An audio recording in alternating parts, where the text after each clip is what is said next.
diberikan kepada saya ya untuk bisa melakukan sharing sessions terkait data protections. Jadi memang saat ini seperti yang kita tahu bahwa isu data personal, isu tentang perlindungan data ini memang sedang booming ya. Jadi kalau rekan-rekan mungkin yang sering update berita, terutama di media ya, itu memang saat ini pemerintah bersama DPR juga sedang membahas RUU Perlindungan Data Pribadi.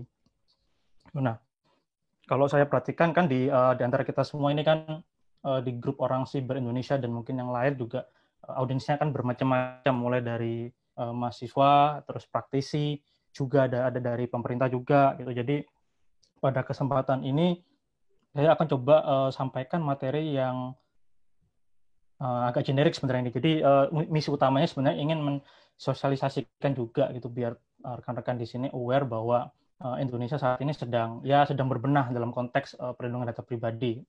Seperti yang kita lihat itu banyak kasus ya dalam 1 tahun terakhir ini beberapa e-commerce kita kebobolan mulai dari tahun 2019 salah satu unicorn yang kemarin juga, dan juga ada e-commerce yang lain, dan juga beberapa kasus seperti mungkin data KPU dan yang lain-lain yang mungkin nggak bisa saya sebutkan. Mungkin rekan-rekan nanti bisa cari informasinya sendiri. Nah, pada kesempatan kali ini, mungkin sebelum kita mulai, saya coba perkenalkan diri dulu. Jadi, nama saya Erik Pratama, bisa dipanggil Erik, atau mungkin kalau di grup biasanya saya pakai ID Prof. Erik.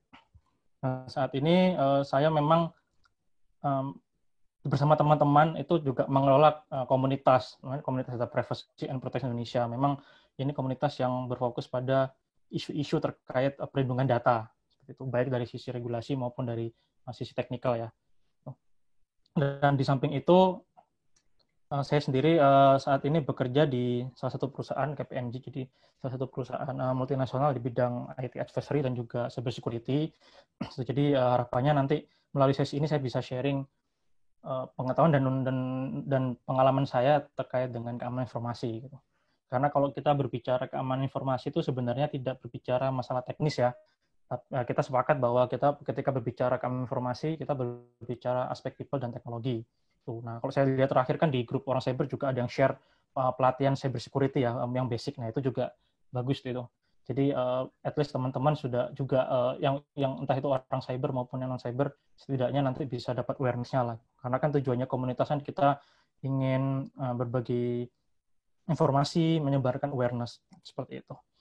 Nah, juga di sela kesibukan bekerja, saya juga cukup aktif di beberapa komunitas keamanan informasi, juga di komunitas yang non IT sebenarnya. Ada beberapa yang saya ikuti, lumayan cukup aktif diskusi. Terus juga untuk asosiasi sendiri saat ini saya join sebagai volunteer di ISAKA. Jadi ISAKA itu salah satu asosiasi untuk information security, information system audit. Gitu. Di Indonesia juga ada pengurusannya. Nah, yang kemudian juga saya sebagai member International Association of Privacy Professional. Ini memang asosiasi yang spesifik membahas masalah privacy, yang mungkin topik yang saat ini saya angkat gitu. Jadi harapannya pengalaman saya yang saya dapatkan di asosiasi ini bisa saya share juga ke rekan-rekan sekalian. Kemudian saya juga kadang di sela-sela waktu suka nulis dan juga saya membaca apapun yang memang itu bermanfaat. Nah, jangan khawatir rekan-rekan kalau memang misalnya nanti ada rekan-rekan yang tidak sempat mengikuti secara utuh, itu nanti atau mungkin ada pertanyaan-pertanyaan tidak terjawab, itu saya kadang share di medium saya, dan materi juga saya kadang share di SlideShare. Jadi untuk beberapa presentasi saya biasanya saya share, ada yang memang tidak saya share. Tapi untuk yang ini nanti akan saya share di SlideShare ya, entah nanti malam atau besok. Seperti itu. Oke, selain itu juga ada beberapa grup Telegram yang saya kelola pribadi itu, yang IT Advisory and Risk dan Data Privacy Protections itu Telegram channel, dan ada komunitas juga untuk diskusi seperti itu. Jadi kalau rekan-rekan nanti ingin spesifik diskusi tentang data privacy juga bisa nanti join di community gitu, di komunitas data privacy itu. Jadi orang cyber dan komunitas data privacy diharapkan kita bisa saling kolaborasi gitu. Terutama untuk malam ini ya gitu. Terima kasih atas invitation-nya.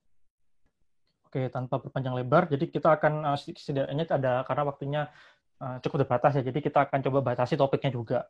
Karena kalau kita berbicara data protections dan data privacy itu memang dimensinya cukup luas gitu. Dari pengalaman saya sih, kalau ketika kita ingin membangun suatu data privacy program atau data protection program itu setidaknya ada 3 area yang harus dikuasai oleh seorang data privacy manager. Yang pertama, dia harus mengerti masalah aspek legal sebenarnya. Itu yang kedua, dia sebenarnya harus mengerti sedikit technical. Tidak harus jago teknis, tapi mengerti bagaimana mekanisme teknis dalam memproteksi data.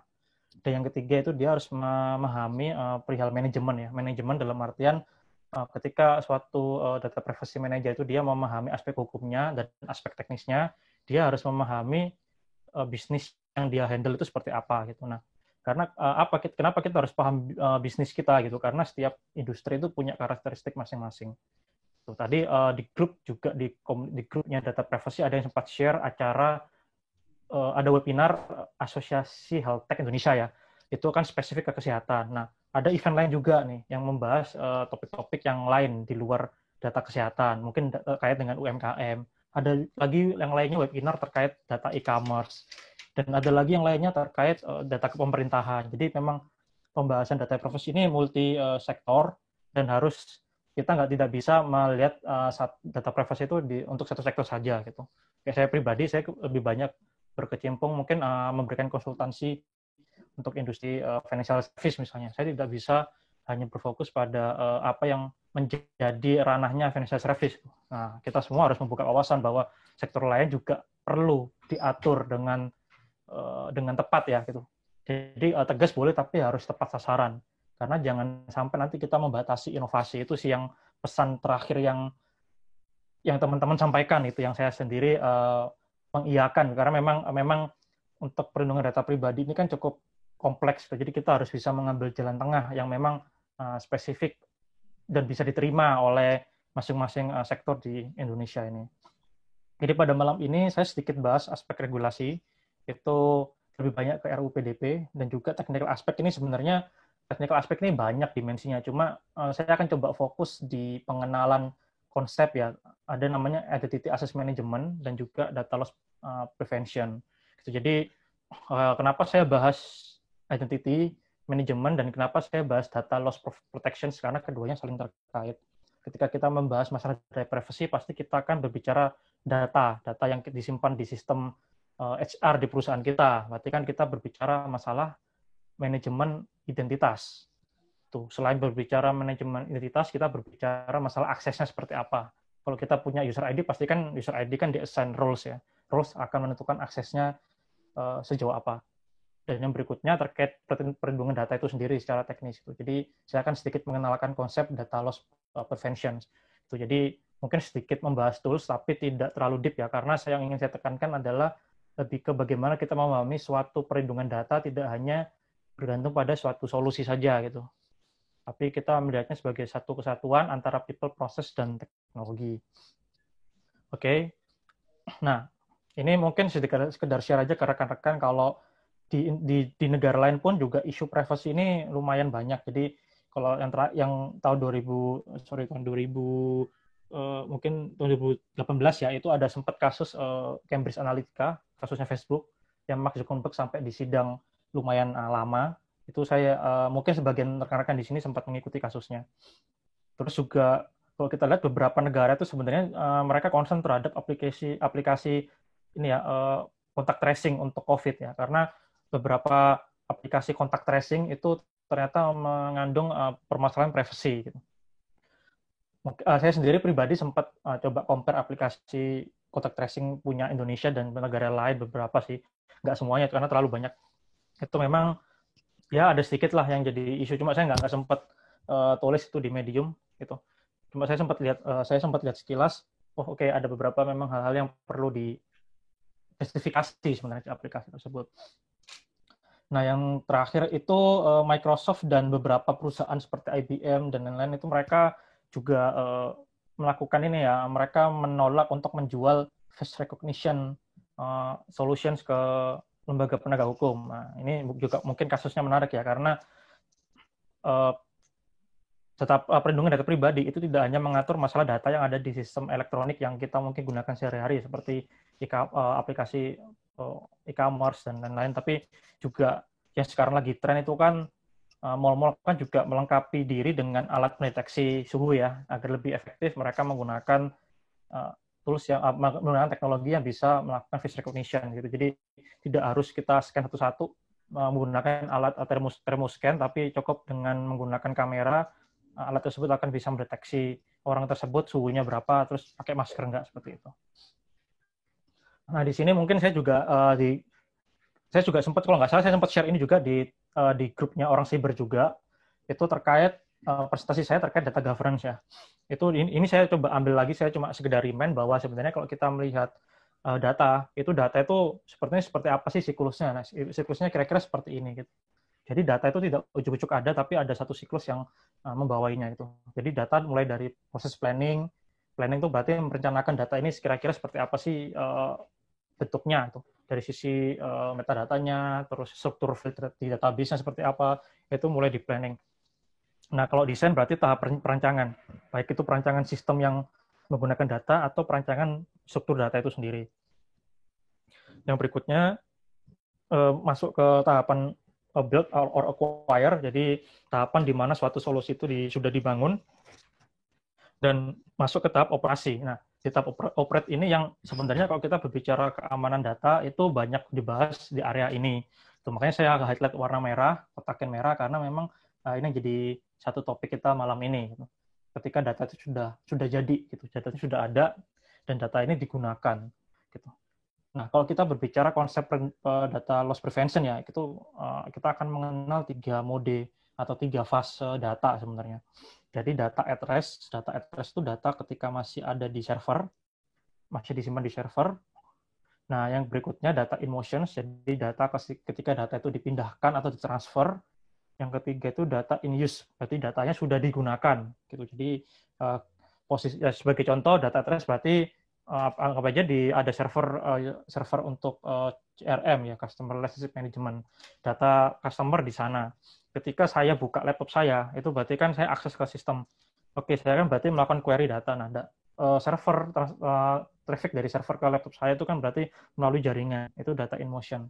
Nah, ketika saya mengakses data itu di laptop, terus saya mendownload beberapa file PDF, itu berarti data in use ya. Jadi data yang ada di server saya gunakan. Itu karena saya download dan saya buka seperti itu.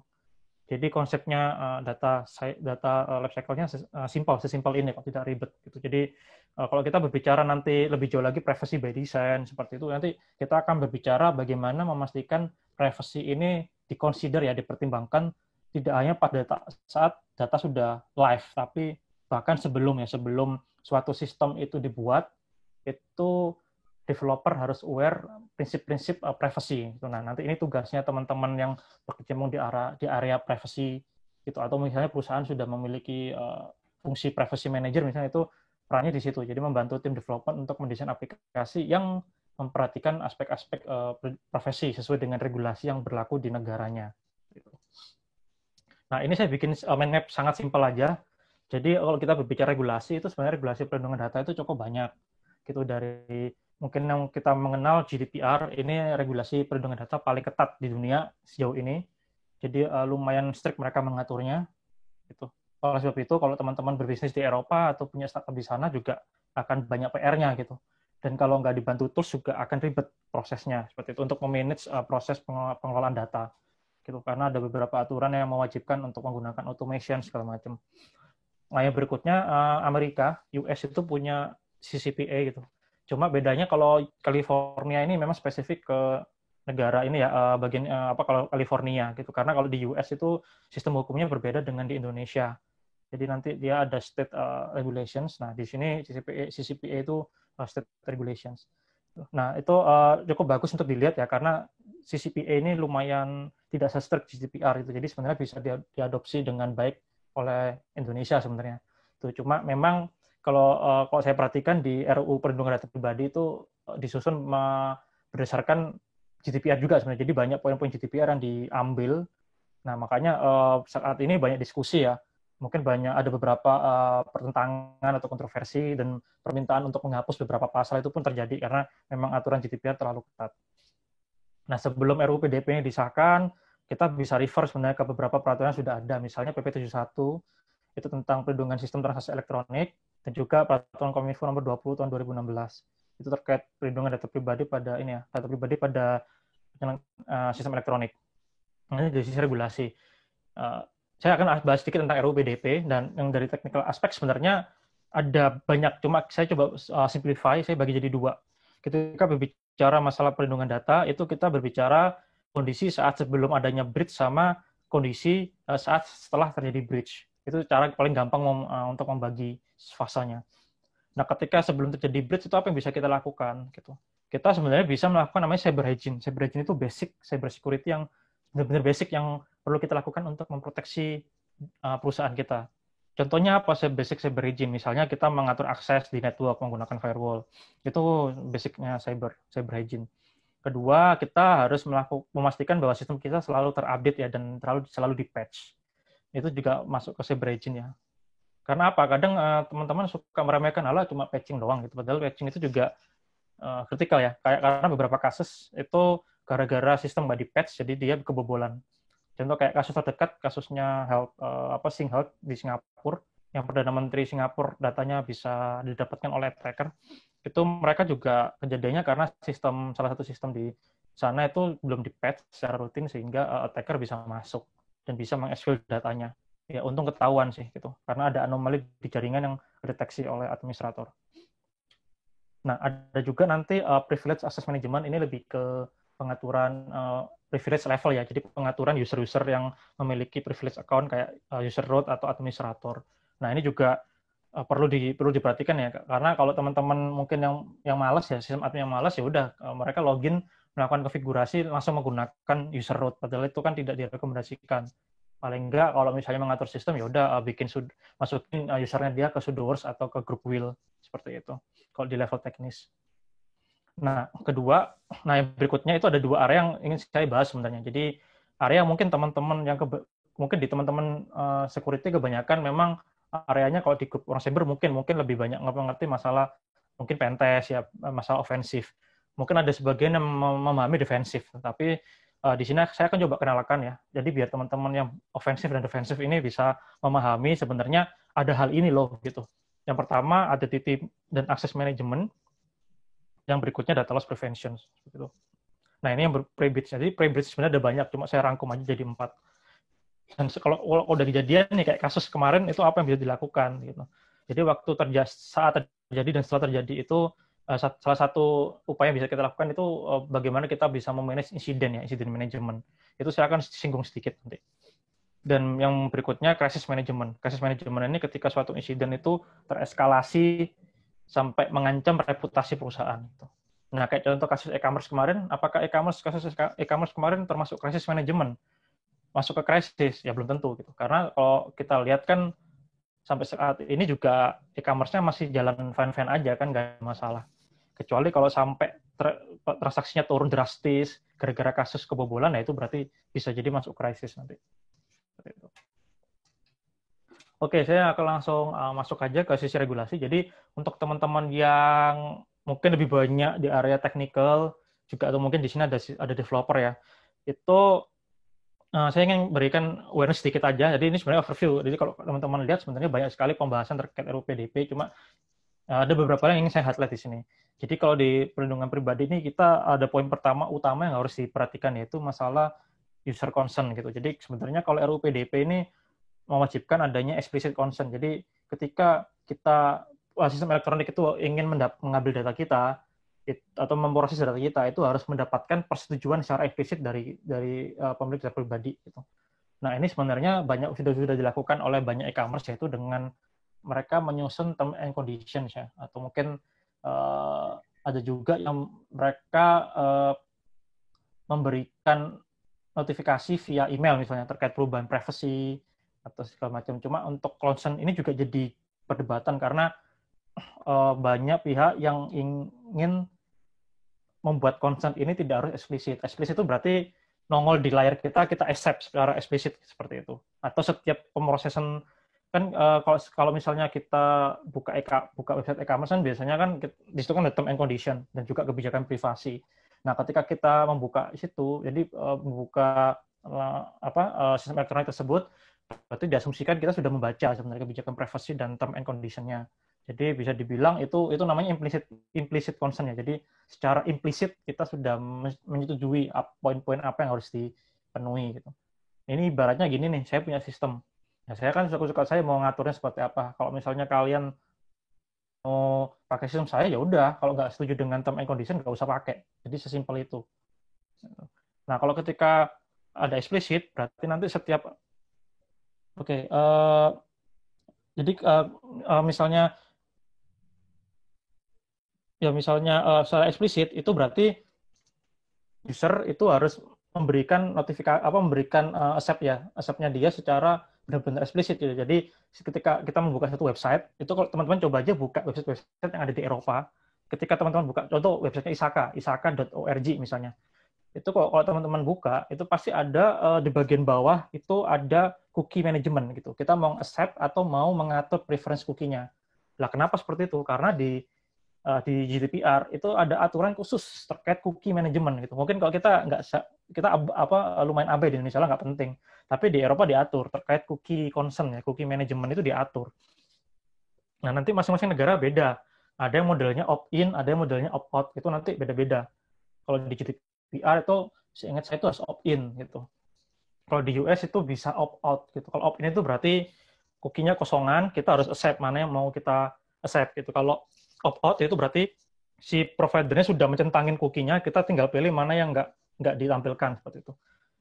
Nah, seperti itu. Jadi kira-kira kalau untuk consent seperti itu. Nah, RUU ini juga mengatur masalah timeline untuk merespons suatu kejadian itu juga atau insiden itu diatur di RUU-nya.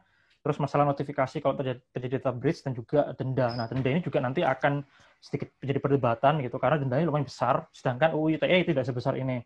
Dan masalah pidana itu ya, unsur pidana itu yang dari 2 sampai 7 tahun juga akan diperdebatkan nanti. Itu karena kebanyakan industri itu sepertinya tidak mau ada sanksi pidana seperti itu. Nah, terkait mungkin saya akan langsung bahas terkait stakeholder-nya. Jadi kalau dalam RUU PDP dan juga perlindungan data pribadi negara-negara lain itu sama. Jadi kira-kira ada 4 pelaku yang diatur di situ. Pertama, pemilik data pribadi, data owner, itu kita sebagai pemilik data. Itu kalau di GDPR namanya data subject. Gitu. Kalau yang kedua, data controller. Jadi data controller itu orang yang satu organisasi yang mengolah secara langsung data kita. Contoh saya sekarang kerja di KPMG. Berarti KPMG sebagai data controller. Gitu. Jadi karena kan saya kerja di sana, karena ada suatu ikatan pekerjaan saya bekerja di sana.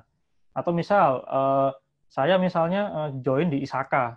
Isaka itu sebagai kontrol juga gitu, karena data saya disimpan di sana. Gitu. Saya sign up sebagai pengurus, sebagai volunteer di sana jadi data saya itu di sana dan si Isaka sebagai kontrolernya. Nah, kalau prosesor itu sebenarnya pihak lain yang on behalf data controller untuk mengolah data kita. Jadi misalnya kalau tadi misalnya contohnya Isaka tadi, kalau misalnya ada situs lain atau organisasi lain yang ingin bekerja sama dengan Isaka, ya berarti harus mendapatkan persetujuan dari Isaka dan mematuhi aturan-aturan terkait pengolahan datanya. Gitu. Dan yang terakhir itu terkait data protection officer. Itu satu orang atau individu atau tim ya, itu yang ditunjuk untuk melakukan pelindungan terhadap data. Gitu. Jadi nanti data controller, prosesor, maupun joint controller itu bisa menunjuk data protection officer. Nah, ini sebenarnya ada yang lupa saya masukin di sini, harusnya ada data protection authority. Jadi DPA itu salah satu lembaga yang mengawasi pengelolaan data di suatu sektor atau negara. Gitu. Mungkin saya nggak akan bahas detail karena ini sebenarnya ada di RUU PDP itu. Dan kalau memang butuh linknya, saya bisa share nanti linknya. Jadi intinya kalau di RUU PDP ada beberapa hak yang diatur di sini, lumayan lengkap gitu. Jadi ini diambil dari GDPR kalau saya lihat kebanyakan. Jadi nanti rekan-rekan bisa lihat di sana. Jadi intinya adalah kita tuh punya hak untuk misalnya meminta kejelasan identitas, mengakses data kita, memperbarui, bahkan meminta data kita untuk dihapus seperti itu. Kalau PP 71 itu mengatur masalah ada 2 hal yang bisa kita lakukan terkait dengan right to erasure, jadi hak kita untuk meminta sistem menghapus data kita, atau right to delisting, gitu. Hak kita untuk meminta search engine itu untuk tidak menampilkan data kita. Jadi ada 2 hak yang diatur, right to erasure dan juga right to delisting namanya. Seperti itu. Nah, ini kan di sini yang sebenarnya yang poin ini yang pengen saya jelaskan itu terkait ini, pasal 11 terkait mekanisme pseudonym. Nah, ini tadi mungkin saya sempat mention sedikit di grup data privacy. Jadi saya akan coba jelaskan sekilas bahwa kalau kita mengenai data masking, kita akan mengenal ada namanya encryption dan tokenization. Itu nanti akan saya bahas di setelah slide ini. Gitu. Nah, di data RUU PDP itu dia mengatur masalah pseudonym. Nah, nanti ada terminologi lagi namanya anonim. Jadi ada pseudonym, ada anonim. Bedanya apa? Nah, sebelum saya bahas, di sini ada satu ilustrasi. Gitu. Kalau kita berbicara data yang mentah, fully editable data, itu kan anggap aja ada satu gambar cewek, itu dia gambarnya jelas. Nah, di sini kan kalau datanya clear seperti ini, memang secara utility, secara kemudahan, kita akan lebih mudah menggunakan datanya. Tapi resikonya juga maksimal, karena datanya kan mentah. Gitu. Kayak untuk kasus yang e-commerce yang kebobolan kemarin, untungnya beberapa kolom kan sudah di, terutama kolom password ya, terutama field password itu udah di hash ya, dengan salt. Jadinya orang nggak akan bisa baca passwordnya. Coba kalau mentah gitu, pasti kan jadi isu yang besar dan bisa lumayan besar tuh dendanya gitu. Kalau misalnya ada denda yang bisa dikenakan ya seperti itu. Nah, yang berikutnya itu pseudonym. Gitu. Jadi pseudonym itu datanya disamarkan tapi dikit. Gitu. Jadi kalau kita lihat di gambar yang tengah itu sedikit samar, tapi kita bisa melihat tuh, oh itu cewek yang ini nih gitu. Jadi dalam artian kalau pseudonym data itu datanya bisa data yang disamarkan bisa dibalikkan lagi ke semula, bisa diidentifikasi seperti itu. Nah, kalau yang anonymous itu datanya tidak bisa dibalikin. Jadi seperti hashing fungsinya. Nah, ini contohnya. Kalau datanya di pseudonymize, gitu, misalnya John Doe example, itu akan jadi XXX seperti itu. Itu kalau di pseudonym, dia akan bisa balik. Tapi kalau di anonymize, itu datanya nggak bisa balik. Jadi bedanya seperti itu sih kalau diambil simpelnya. Gitu. Ini untuk anonim dan pseudonym. Nah, pseudonym ini diatur. Kalau misalnya di salah satu peraturan ya, kalau saya refer ke RUU PDP-nya dari India, itu mereka state kalau datanya anonim itu jadi perusahaan itu sudah tidak bisa dikenakan aturan data pribadi gitu karena datanya anonim. Kalau memang bisa dibuktikan datanya anonim. Tapi kalau datanya pseudonym itu juga nanti masih perdebatan. Saya bilang tadi di grup itu masih setengah-setengah nih karena bisa jadi nanti ada aturan yang mengeksklud data pseudonym, ada yang masih menginkludkan pseudonym data sebagai ruang lingkup data pribadi. Nah, itu nanti tergantung nanti keputusan pemerintah ini ya, pembuat undang-undang ya. Jadinya seperti apa. Nah, ini yang berikutnya masalah tokenization. Nah, ini yang mungkin juga teman-teman yang sudah terbiasa dengan PCI DSS juga sudah familiar ya, bahwa kalau misalnya kita punya data kartu kredit misalnya, sebenarnya kalau di database itu datanya nggak real ya. Kalau misalnya saya punya kartu kredit nih di sini, datanya 0544 4124 bla bla bla. Ketika kita menggunakan tokenization, itu sebagian data kita, misalnya di sini ada 16 digit, 12 digitnya itu akan di tokenize, jadi samarkan menggunakan token. Nah, token ini dihasilkan oleh suatu tools ya. Di sini kan ada toolsnya nih, token server misalnya. Nah, token server dia akan punya token vault untuk menyimpan kunci yang terpisah seperti itu. Jadi kalau kita misalnya attacker membobol database-nya nih, database production, dia nggak akan ngerti data aslinya karena datanya yang di database server sudah di tokenize gitu. Seperti itu. Nah, juga kalau misalnya, kan kalau kita mau telepon ke customer service, pasti kan kita diminta menyebutkan informasi kan. Sebenarnya customer service dia nggak bisa lihat data kartu kita gitu karena sudah di tokenize. Dia akan cuma melihat terus 3490. Nah, digit terakhir biasanya dibutuhkan untuk kebutuhan tertentu ya. Jadi memang harus ditampilkan. Jadi kira-kira seperti itu. Jadi kalau kita bisa lihat warna merah ini credit card-nya, datanya, yang warna hijau tokennya. Gitu. Nah, ini solusi ini kebetulan juga yang akan saya sampaikan di sini memang solusi-solusi yang memang saya dan tim di kantor juga implementasi seperti itu. Oke, ini ada mungkin bagian ini akan saya skip dikit ya, karena mungkin waktunya terbatas. Jadi untuk yang data controller ini yang ingin saya highlight adalah terkait pasal 27. Jadi bahwa data controller atau pengendali data pribadi kalau di RUU PDP itu wajib melindungi dan memastikan keamanan data pribadi. Dengan cara seperti apa? Nah, yang pertama dia harus menentukan langkah operasionalnya. Nah, kita nih di RUU kan ini kan regulasi nih. Kita masih berbicara masalah regulasinya, tapi belum masalah teknis. Nah, untuk langkah teknis ini jadi PR-nya teman-teman di lapangan nanti gitu. Nah, kalau saya pribadi juga dalam proses sebenarnya saya juga nggak terlalu masih juga dalam proses belajar untuk memahami bagaimana sih membumikan peraturan data pribadi ini ke perusahaan gitu. Jadi agar secara regulasi comply, tapi secara operasional juga tidak ribet seperti itu. Juga yang kedua itu kita harus melihat sifat dan risiko dari data pribadi. Jadi tidak bisa sembarangan, oh harus rata, pukul rata nggak bisa. Setiap industri pasti beda seperti itu. Nah, oke, untuk yang berikutnya itu ada perlindungan data pribadi fungsi, yaitu ya, data protection officer yang saya sebutkan di depan. Itu intinya adalah DPO ditunjuk oleh pengendali data untuk melindungi data pribadi ya. Dan biasanya kalau di undang-undang ini diatur bahwa DPO ini harus memiliki pengetahuan di bidang hukum dan juga mengerti praktek perlindungan data pribadi seperti apa. Ya mungkin tidak harus jago teknis ya, tapi dia mengerti bagaimana sih cara melindungi data pribadi dari aspek teknisnya atau yang lebih bisa diterima oleh organisasi gitu. Jadi tidak hanya melihat hukum, tapi melihat aspek kemudahan dan applicability dari kontrol yang diterapkan untuk melindungi data. Nah ini kita langsung masuk ke technical aspek aja. Jadi yang pertama saya akan jelaskan identity and access management. Nah mungkin buat teman-teman yang belum familiar ya, kalau nanti mungkin rekan-rekan yang ada di enterprise itu ketika perusahaan teman-teman itu punya user yang sangat banyak, pasti kan ribet memanage-nya ya. Itu nah, user itu harus di-manage dengan proper beserta aksesnya. Nah, identity dan akses ini sebenarnya dua hal yang berbeda, tapi sering digabung gitu. Jadi untuk memudahkan jualan solusinya sebenarnya kalau buat teman-teman vendor. Nah, identity management itu lebih berfokus pada bagaimana mengelola identitas individu kita. Jadi di sini kenapa saya angkat, karena identity management ini bakal banyak berurusan dengan data pribadi. Gitu. Nanti akan ketahuan kenapa itu berurusan dengan data pribadi. Yang kedua terkait access management. Access management berarti bagaimana kita mengatur akses dari si user tadi, dia punya akses kemana saja, gitu. Jadi kedua konsep ini digabung menjadi identity dan access management. Gitu. Jadi bagaimana kita mengelola identitas dan akses yang tepat. Nah ini sebagai contoh aja. Jadi kalau mungkin kita berpikir, oh akses itu simple kok, mengenai akses cuma kita berbicara orang sama aksesnya doang gitu. Kalau misalnya di sini contoh, di sini ada people, ada endpoint, juga ada application dan data. Ini kan hubungannya sesimpel ini. Tapi bagaimana kalau organisasi kita itu kompleks? Kita punya banyak partner, banyak customer, terus banyak perangkat nih. Perangkat kan mungkin zaman dulu cuma PC ya, cuma sekarang ada laptop, ada telepon, belum lagi kita ada handphone, dan belum lagi kita berbicara BWOD. Pakai perangkat masing-masing itu kan akan lebih ribet lagi gitu. Nah, ditambah lagi sekarang trennya cloud. Perusahaan juga pakai cloud. Jadi tugas orang security makin ribet gitu. Kita nggak bisa cuma nge-securein on-premise kita aja, tapi juga harus men-secure cloud. Itu kan yang jadi masalah.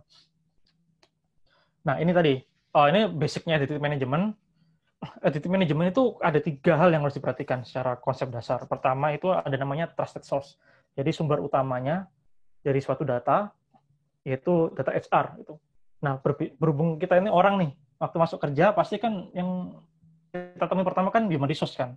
Jadi data kita itu ada di sana. Nah ini sebenarnya kenapa kalau kita berbicara privacy, kita tidak hanya berbicara masalah legal, tapi orang data privacy manager ini, dia harus connect ke orang legal, connect ke orang IT, security, juga orang HR itu paling penting. Karena mereka yang menyimpan data kita. Mungkin teman-teman kalau apply kerja kan, mungkin ada interview, ada yang mengisi datanya online, ada yang mengirimkan CV dan data-data diri melalui media cetak. Itu kan HR kan banyak memiliki peran untuk mengolah data pribadi di situ. Nah, makanya kalau berbicara identitas, itu HR menjadi juru kuncinya seperti ini, untuk memastikan data itu bisa di-trusted. Nah, yang kedua, itu ada aspek middleware atau identity management solutions-nya. Jadi, kalau kita ingin memanage, bayangkan aja kalau kita dari authoritative source langsung ke target system. Target system ini berarti sistem yang menggunakan identitas ya, kayak Active Directory, email, aplikasi ERP atau aplikasi yang lain-lain. Bayangkan kalau dia langsung ke sana, itu kan pasti susah ya kalau misalnya satu-satu. Nah, untuk sebab itu kita butuh konektor. Nah, dengan menggunakan identity management solutions biasanya untuk memudahkan ya, kalau di perusahaan yang usernya banyak, itu mereka bisa menjembatani antara trusted source dengan target system yang banyak. Karena kan pasti user punya banyak, di sistem kan pasti punya banyak roles ya. Roles itu bisa ratusan, tergantung dari organisasinya. Seperti itu. Nah, itu kalau identitas, kalau berbicara masalah akses juga sama. Akses itu sebenarnya siklusnya simpel ya. Jadi akses itu kalau kita misalnya baru daftar nih kerja, oke, HR itu pasti kan melakukan request ke IT. IT ini ada karyawan baru, dia levelnya manajer nih, gitu. Dia butuh akses ini, gitu. Karena di divisi accounting misalnya. Nah, sistem harus bisa, atau orang bagian tertentu harus bisa memverifikasi ini yang request bener orang SR nggak sih? Gitu. Terus requestnya valid nggak aksesnya? Gitu. Jadi kita harus melihat siapa yang mengajukan akses, kemana tujuan akses itu kita harus bisa verifikasi. Ini bisa secara manual, tapi akan takes time. Kalau sistemnya banyak, karyawan juga banyak, rules-nya banyak, ini akan lumayan menghabiskan waktu. Nah, yang berikutnya kalau udah diverifikasi, kita harus menyediakan rights atau hak aksesnya. Itu setelah diverifikasi. Kalau kita belum verifikasi, kita harusnya nggak boleh memberikan akses.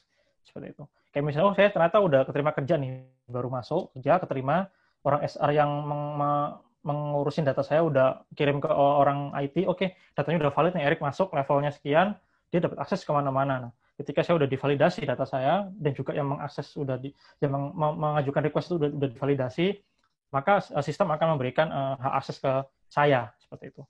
Dan tentunya akses itu harus di tracking ya, dan dimonitoring secara rutin untuk mencegah adanya ya violation, ya, penyalahgunaan akses.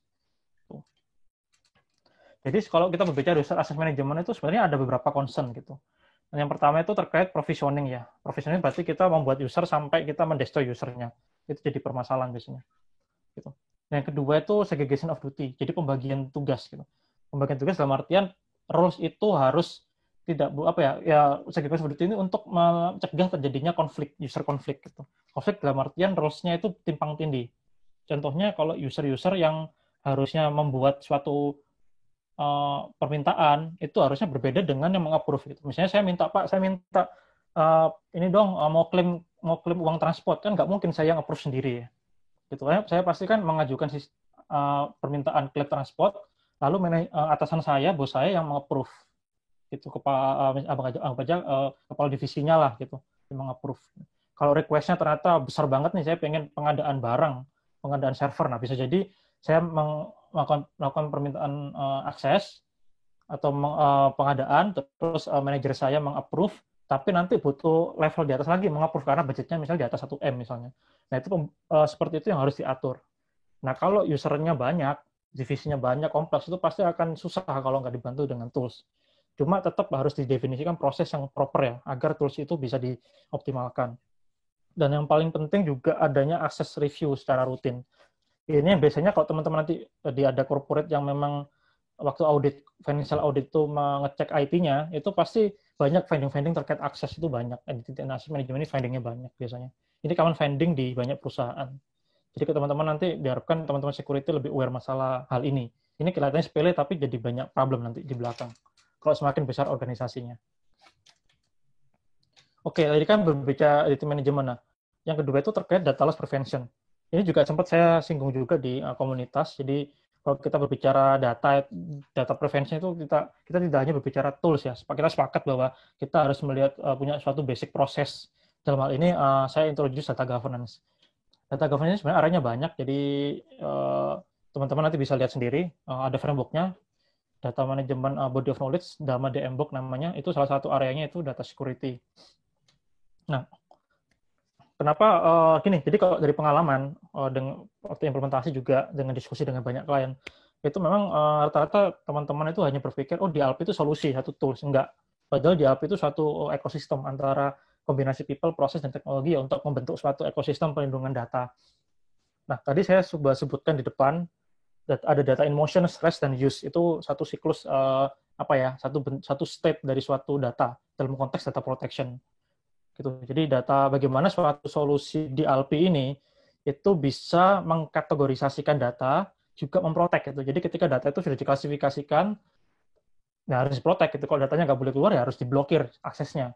Data yang di S-file keluar ya harus diprotek, harus diblok, nggak boleh diakses seperti itu. Nah itu berlaku untuk ketika data masih ada di server, data in address, atau data saat berpindah, data in motions, atau saat digunakan user, data in use seperti itu. Nah ini contoh deployment-nya, contoh saya sebenarnya ingin jelaskan detail, cuma mungkin waktunya terbatas. Jadi saya ambil intinya aja. Jadi ketika teman-teman nanti berkutat dengan solusi DLP, itu ada 3 jenis tiga step yang harus dilihat. Gitu.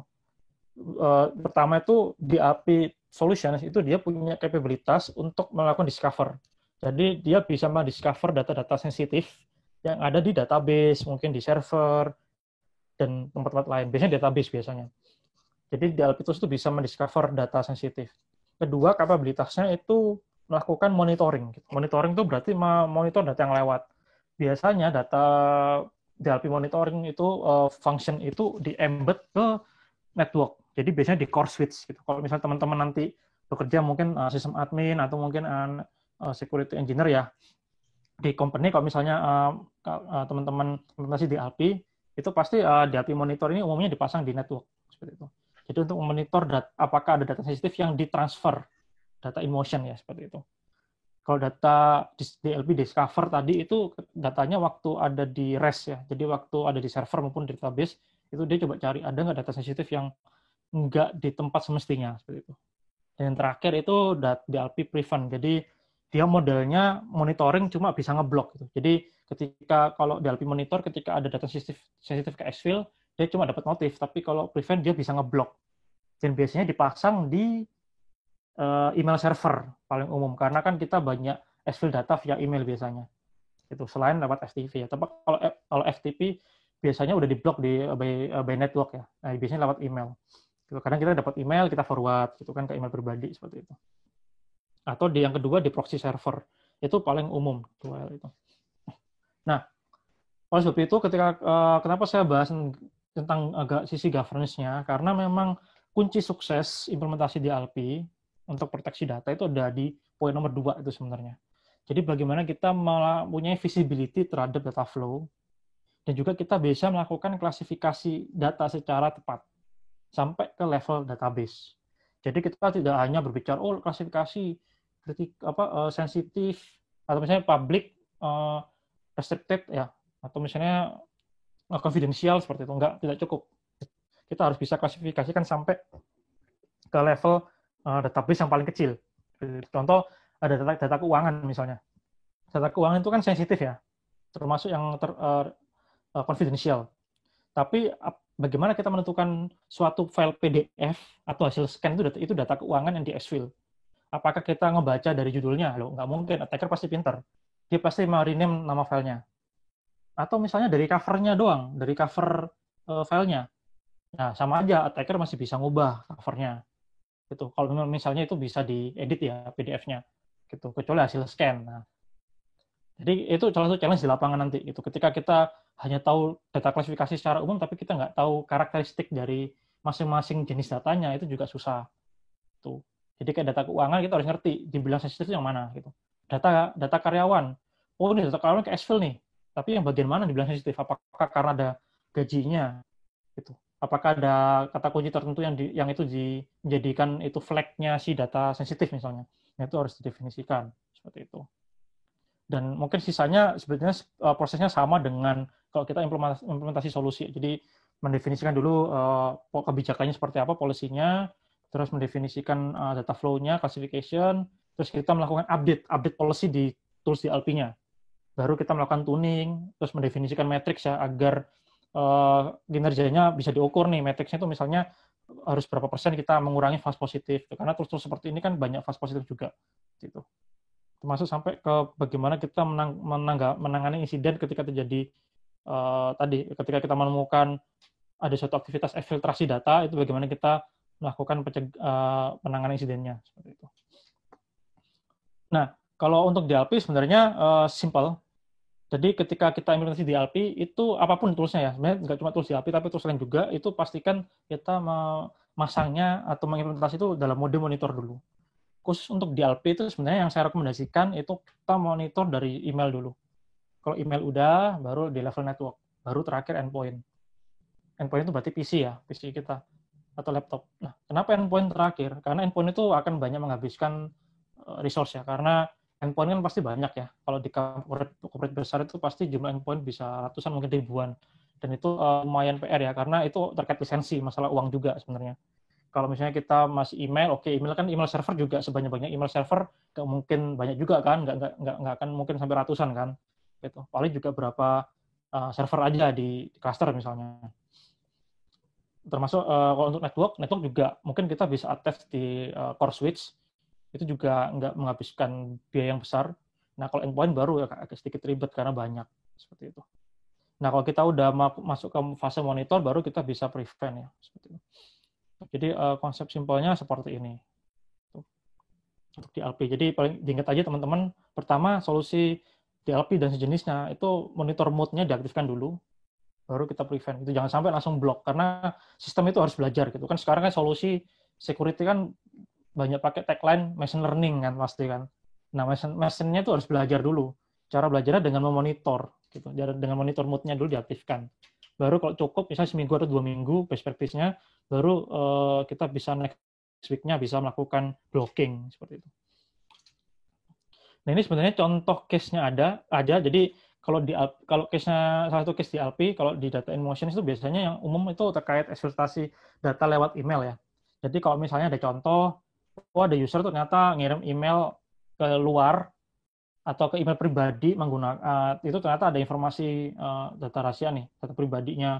Mungkin ada list karyawan perusahaan, ternyata dia mau coba ya mau dipelajari sendiri atau mungkin dikirim ke orang lain, jadi dia akhirnya kirim lewat email. Nah, itu kan salah satu user actions yang nggak etis ya.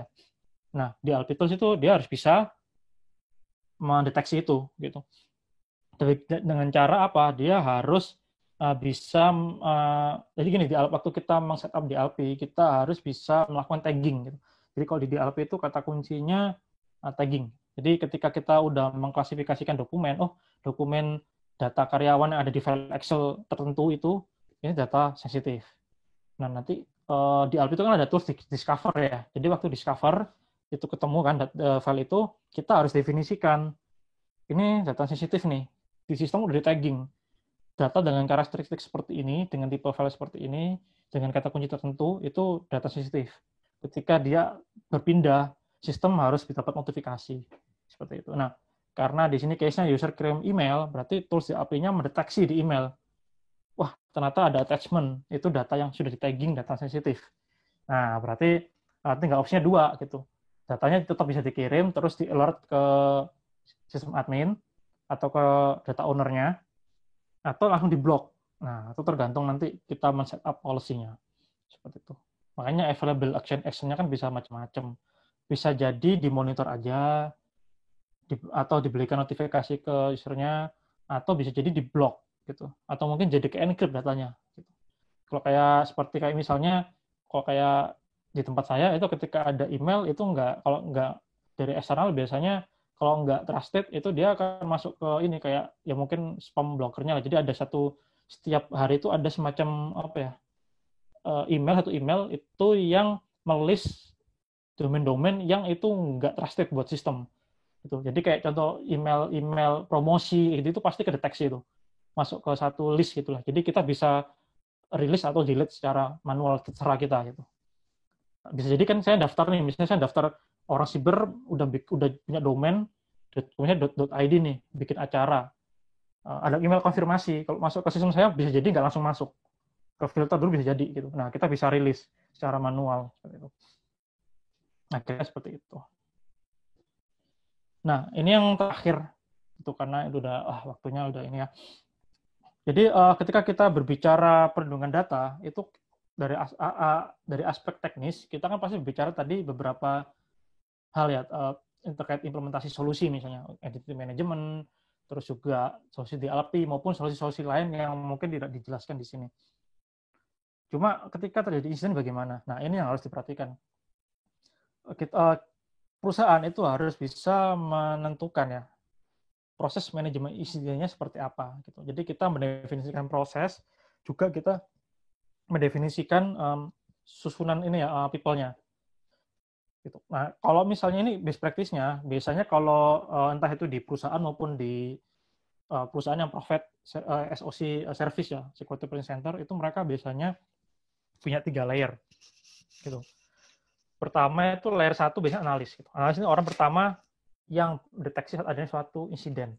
Jadi ketika ada kasus kebobolan data misalnya, wah dia tahu nih dari ternyata ada yang di Red Forum ada info nih, wah datanya ke S-Fill. Nah, L1-nya harus bisa lihat dulu nih, ternyata ada eksfiltrasi datanya dijual. Nah, dia akan melakukan, bisa jadi dia langsung validasi, bisa jadi dia akan langsung eskalasi ke layer 2. Gitu. Karena itu kan insiden yang langsung ini ya, menyangkut reputasi ya. Kecuali insidennya misalnya gini, Misalnya ada serangan, ada upaya brute force di server critical. Mungkin si analis akan lihat, wah ada upaya brute force nih. Nah, dia akan coba lihat siapa yang melakukan. Ternyata, wah dia nggak bisa ini nih dalam waktu cepat dia nggak bisa menentukan gitu karena mungkin keterbatasan pengetahuan dan pengalaman. Dia bisa eskalasi ke layer 2. Layer 2 itu biasanya orangnya lebih berpengalaman ya dari layer 1. Nah, ketika ada insiden dia langsung dengan kriteria tertentu insiden responder kedua ini diaktifkan. Dia akan dapat data, oh ternyata seperti ini loh. Dia akan coba trace insiden ini asalnya dari mana. Dan dia juga udah dibekali pengetahuan bagaimana cara menangani insiden. Gitu. Kayak misalnya ada serangan brute force.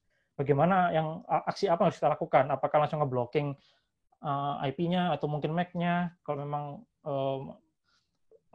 metode untuk mendeteksi seperti itu ya. Jadi macam-macam. Tergantung nanti case-nya. Nah, ketika layer 2 tidak bisa men-solve, itu ada layer 3.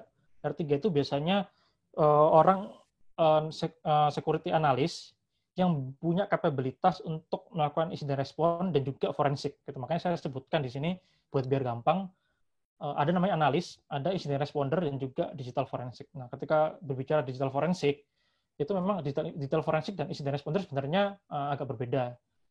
Digital forensik butuh knowledge yang lebih khusus ya, karena kan harus memahami bagaimana cara mentreatment barang bukti dari suatu insiden cyber ya.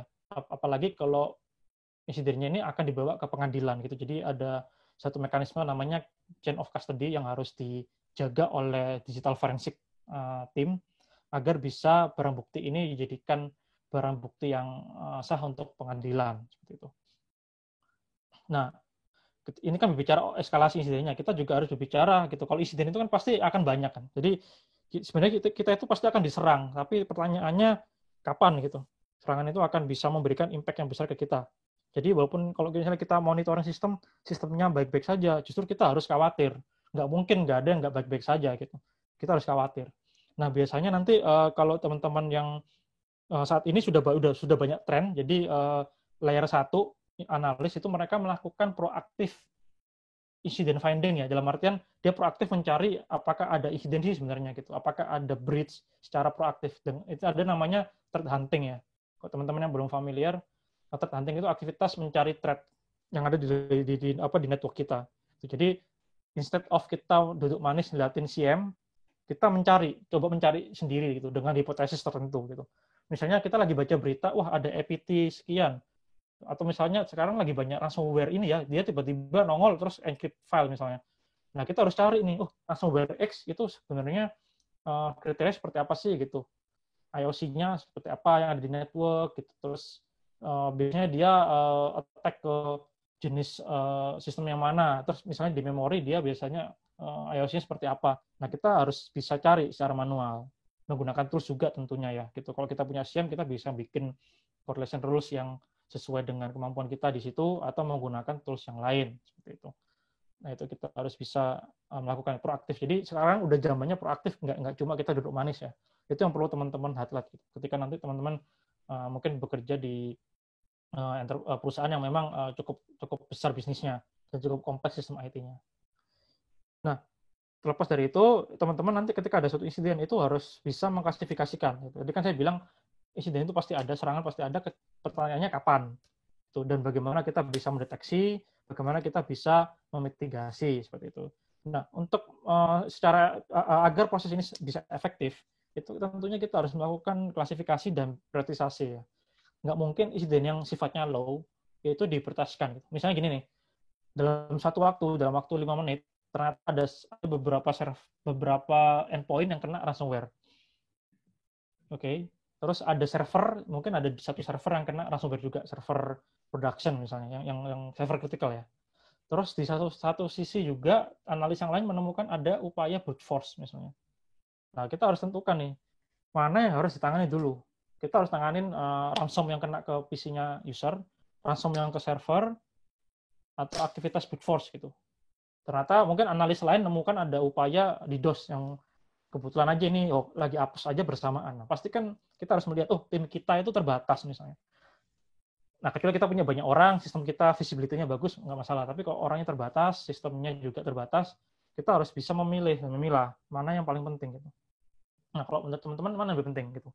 Server yang kena ransomware, user yang kena ransomware, serangan DDoS yang masih berjalan tapi belum sampai ngedownin sistem.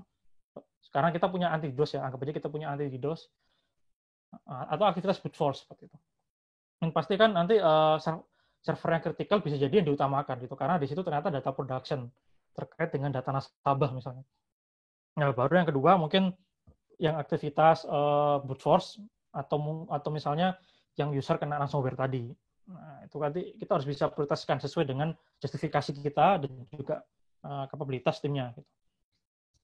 Itu kita harus tentukan. Nah, kalau teman-teman ingin memahami proses incident management, itu bisa refer ke NIST SP 861. Ini menjelaskan proses yang cukup simpel sebenarnya. Jadi, kalau kita berbicara incident management, itu kita tidak hanya berbicara masalah deteksi, tapi ada namanya preparation. Preparation itu tahap persiapan sebelum terjadi insiden.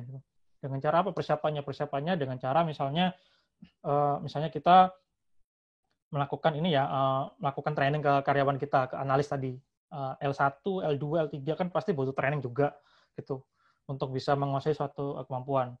Bisa jadi kita juga dalam proses preparation kita menyiapkan prosedur gitu. Nah, ketika ada insiden seperti kemarin kebobolan beberapa e-commerce, tentunya kan perusahaan tidak bisa bersikap reaktif gitu. Dia harus mengikuti prosedur-prosedur penanganan insiden yang sudah ditetapkan oleh perusahaan gitu. Jadi nggak ujuk-ujuk ya panik gitu, nggak. Tentunya oke, insiden ini ada potensi data breach, apa sih yang harus kita lakukan gitu. Pertama, nanti kita harus definisikan nih perannya orang security itu seperti apa. Ada breach nih, ada datanya di-leak ke Red Forum. Oke, orang security validasi. Gitu. Di saat yang bersamaan, itu tim lain juga harus bergerak. Gitu. Tim public relations harus mulai menyiapkan statement. Gitu. Dan tim legal juga harus mulai menyiapkan nih. Kira-kira ada implikasi legal nggak yang bisa terkait data breach ini. Gitu. Bisa jadi kan ada beberapa orang yang menuntut gitu.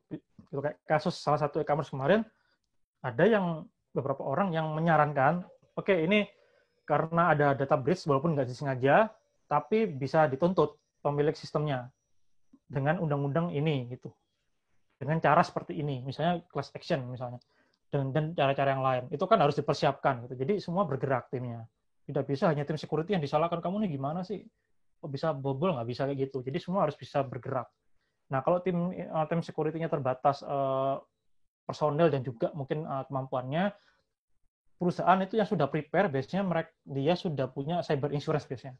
Nah, tadi sempat dibahas juga di grup ya, sedikit di grup data privacy cyber insurance juga bisa jadi perusahaan sudah punya konsultan eksternal yang membantu untuk penanganan insiden, itu juga bisa jadi. Jadi perusahaan bisa meng-hire satu konsultan yang memang sudah pengalaman di bidang penanganan insiden, di bidang security, ketika ada insiden dia tinggal panggil seperti itu. Gitu. Jadi dia pakai cyber insurance, asuransi siber. Jadi ketika ada insiden dan itu ternyata dilihat itu memberikan dampak kerugian ya baik terutama terhadap perusahaan itu, maka dia bisa klaim seperti itu. Bentuknya seperti itu. Jadi hasil klaimnya asuransi bisa jadi dibuat ganti rugi ke customer misalnya. Jadi caranya bisa macam-macam. Itu di tahap preparation. Nah, kalau detection analysis itu standar. Jadi ketika kita menemukan suatu insiden tadi misalnya ternyata server projection kita kena ransomware. Nah, next-nya kan berarti kita harus konten jangan sampai ransomware-nya menyebar. Kita harus konten server itu biar tidak bisa koneksi kemana-mana. Baru kita coba lakukan upaya penghapusannya, juga melakukan recovery system gitu. Dan tentunya kalau memang misalnya dibutuhkan, tim forensik juga bisa terlibat di sini. Jadi ketika ada satu insiden di konten, nah kalau bisa layer 3-nya atau tim forensiknya dia ini dulu mengamankan image-nya dari suatu server itu dulu gitu. Atau at least dari sisi memorinya atau file sistemnya itu diamankan, jadi untuk bisa dianalisis itu kira-kira ransomware ini datangnya dari mana sih gitu. Kok nggak deteksi di CM kita? Nah, seperti itu. Oke, jadi untuk incident management proses itu sebenarnya prosesnya seperti ini. Jadi insiden itu pertama ketika ada insiden harus dicatat apapun bentuknya. Bisa jadi perusahaan yang sudah mature dia pakai tools untuk incident management tools, dimasukin ke ticketing system bisa, atau ke tools yang khusus incident management. Terus insidennya dikategorisasiin mana yang critical, mana yang high, mana yang medium, mana yang low, diprioritaskan, terus baru di-assign gitu. Misalnya ada insiden yang critical nih. Ada yang critical insiden nih. Saya assign langsung ke layer 3 misalnya, anggap aja karena dia udah pengalaman banget gitu. Jadi saya assign ke si A karena sudah sangat berpengalaman, udah belasan tahun menangani insiden yang serupa. Kalau untuk yang levelnya medium, saya assign ke si B, karena si B masih anak baru lah misalnya. Jadi seperti itu harus melakukan prioritisasi dan juga assignment ke orang yang tepat. Gitu. Nah, setelah itu juga harus memastikan bahwa gini, karena kalau target insiden itu terkena ke sistem yang facing ke customer, itu pasti kan kita ada berbicara masalah service level agreement ya. Jadi kita harus juga bisa bergerak cepat untuk memastikan jangan sampai SLA kita itu lewat gitu. Misalnya kita punya SLA 99,9%. Jangan sampai sistem itu mati lebih dari waktu yang ditentukan itu. Karena bisa jadi kalau melebihi customer, kalau ada yang komplain, ya mau nggak mau kita harus bisa memberikan kompensasi ya dalam bentuk misalnya diskon atau apapun bentuknya. Gitu. Kalau di cloud service biasanya memberikan kredit atau diskon ya untuk penggunaan bulan-bulan berikutnya seperti itu. Nah, itu harus diperhatikan karena itu juga kalau kita udah berbicara SLA pasti impact-nya nanti ke bisnis juga. Karena kalau penghasilan kita dari tadi dari customer nih, kita punya sistem ternyata SLA-nya nggak memenuhi, ada customer atau mungkin partner kita yang menuntut, wah ini SLA-nya ini matinya lebih lama dari ketentuan nih, katanya maksimal sejam, tapi ini udah seharian mati. Kayak kasus waktu itu sempat ada kasus data center yang mati 8 jam itu kan juga itu udah SLA-nya banyak yang lewat tuh. Gitu. Ya untungnya bukan serangan siber gitu. Nah, kalau serangan cyber juga kan base-nya relatif lebih cepat. Dan yang terakhir itu masalah penanganan insiden. Jadi insiden itu harus ketika sudah ini memang terjadi ya harus mau nggak mau harus coba di resolutions, dicari root cause-nya, ditangani, dilakukan recovery system, dan terakhir kalau sudah resolve semuanya kita harus menutup insidennya gitu. Jadi semuanya harus ter-tracking ya dengan baik, karena kalau teman-teman nanti yang perusahaannya ingin mengejar misalnya ISO atau mungkin dengan tujuan untuk mengimprove security manajemennya, proses manajemen insiden ini cukup kritikal ya, karena baik kalau kita ngomongin ISO tadi, di ISO 2701 itu juga ada area khusus insiden manajemen dan akan dicek oleh auditor. Kalau kita nggak punya prosedur dan juga penanganan insiden yang tepat sesuai dengan prosedur kita, ya itu akan jadi temuan seperti itu. Terlepas dari itu konteksnya audit ya, kita sebagai tim security yang operations menjalankan operational security ya, kita harus aware gitu bahwa proses manajemen insiden ini juga kritikal gitu untuk memastikan dibilang kritikal karena insiden itu kalau dibiarkan terlalu lama, dia akan bisa menjadi problem. Gitu. Ketika jadi problem itu berarti gini, ketika suatu insiden itu menjadi problem, berarti dia root cause-nya belum ketemu. Itu intinya. Gitu. Ketika nanti jadi problem ya, kalau misalnya bisa jadi insiden itu langsung tereskalasi, jadi krisis bisa jadi. Misalnya nih, kasus pembobolan data kemarin misalnya. Kalau misalnya tim e-commerce-nya tidak bergerak dengan cepat dan tidak menyampaikan ke para customer dengan bahasa yang tepat atau terkesan menutupi nih misalnya dan nggak mau disalahkan, itu pasti juga kan customer akan mulai nggak percaya dan meninggalkan platform tersebut.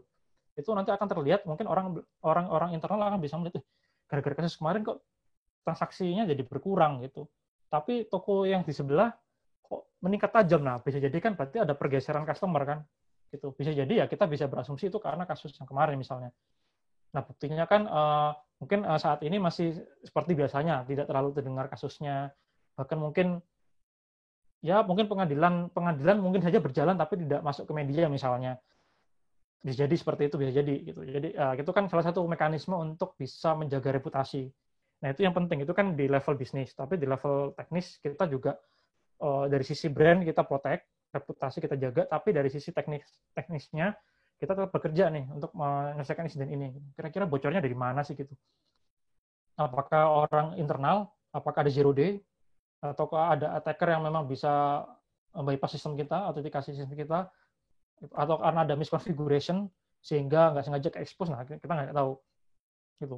Kayak contoh yang baru-baru ini kan kasusnya salah satu provider yang di Surabaya, nah itu kan ternyata dari pihak customer service-nya kan yang membocorkan data. Nah, maksudnya hal-hal seperti itu kan harus kita bisa tangani.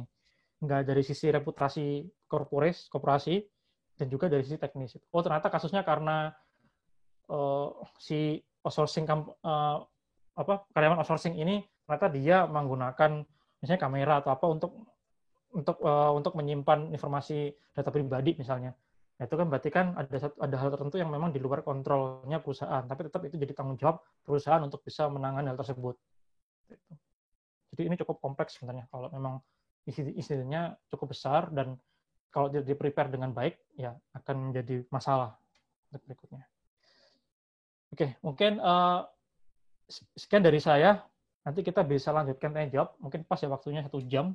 Semoga tidak kelewat ya waktunya. Baik, Mas. Terima Oke, Mas. Ya, kasih. silakan, Mas. Ini saya sudah. Oke, kita lanjut ke sesi tanya jawab, Mas. Untuk ini sepertinya sudah ada beberapa Oke lah, saya penanya. baru lihat nih. Oke. Baik, yang pertama kita lihat dari Mas Pramono.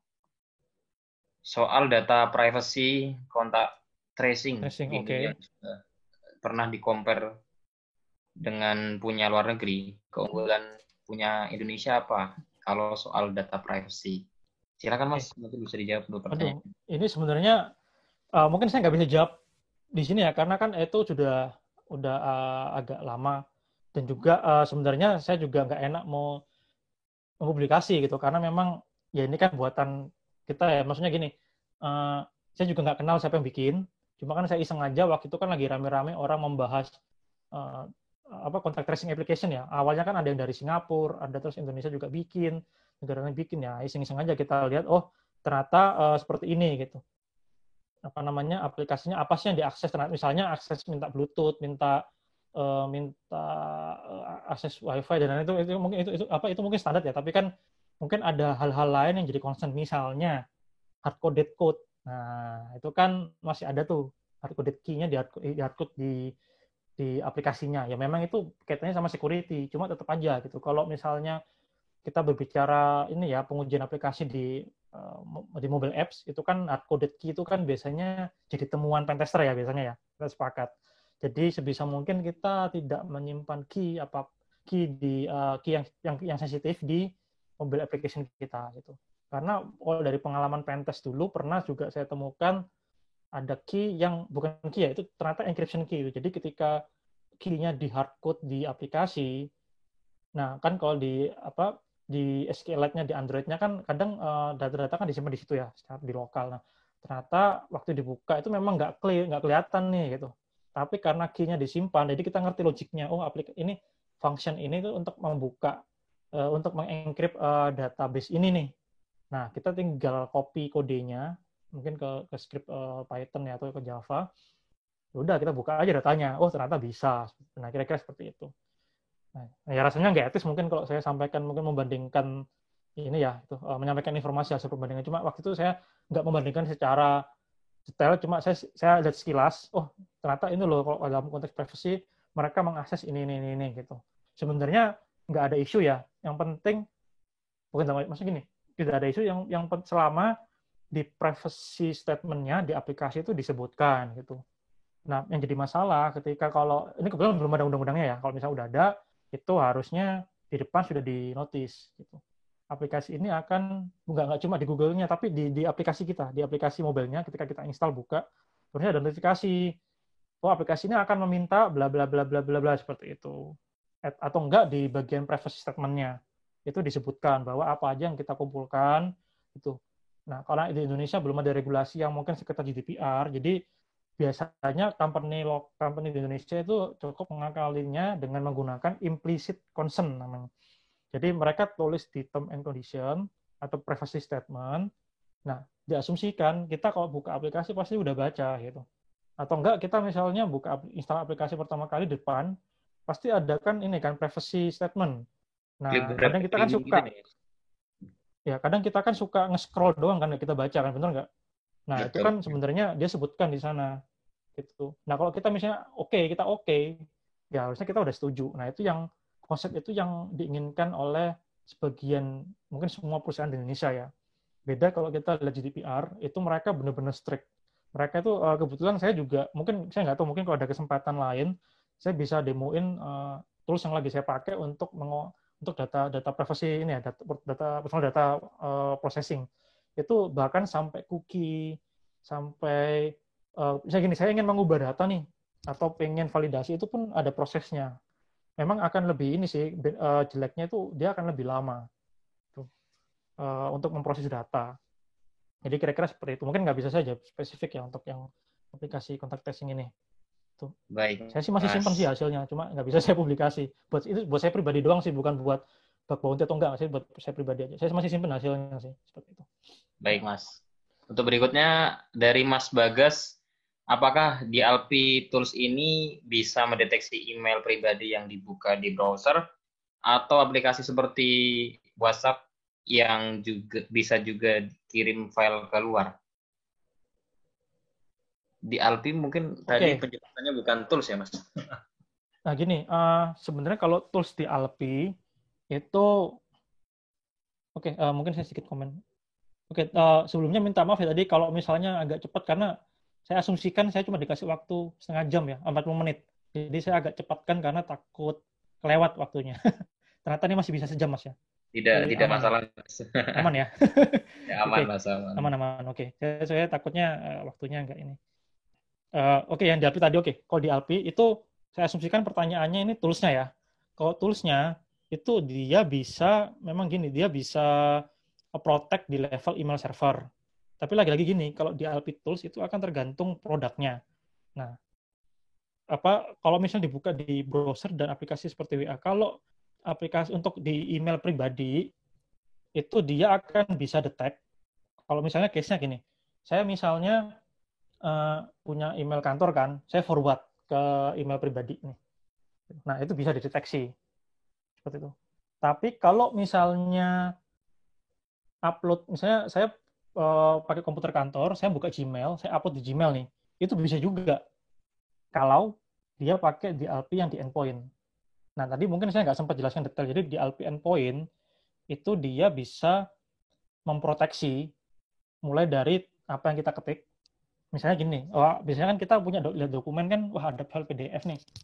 Kita nggak bisa copy filenya, teksnya nggak bisa di-copy. Yang kita bisa lakukan apa? Print screen biasanya. Kayak misalnya sekarang kita lagi pakai Zoom nih. Kan teman-teman nggak bisa kopas slide saya kan gitu, tapi teman-teman cuma bisa nge-screenshot kan. Bahkan print screen pun bisa di limit sama di Alpi Tools. Gitu. Ini kepake kalau misalnya teman-teman bekerja yang di customer service nih.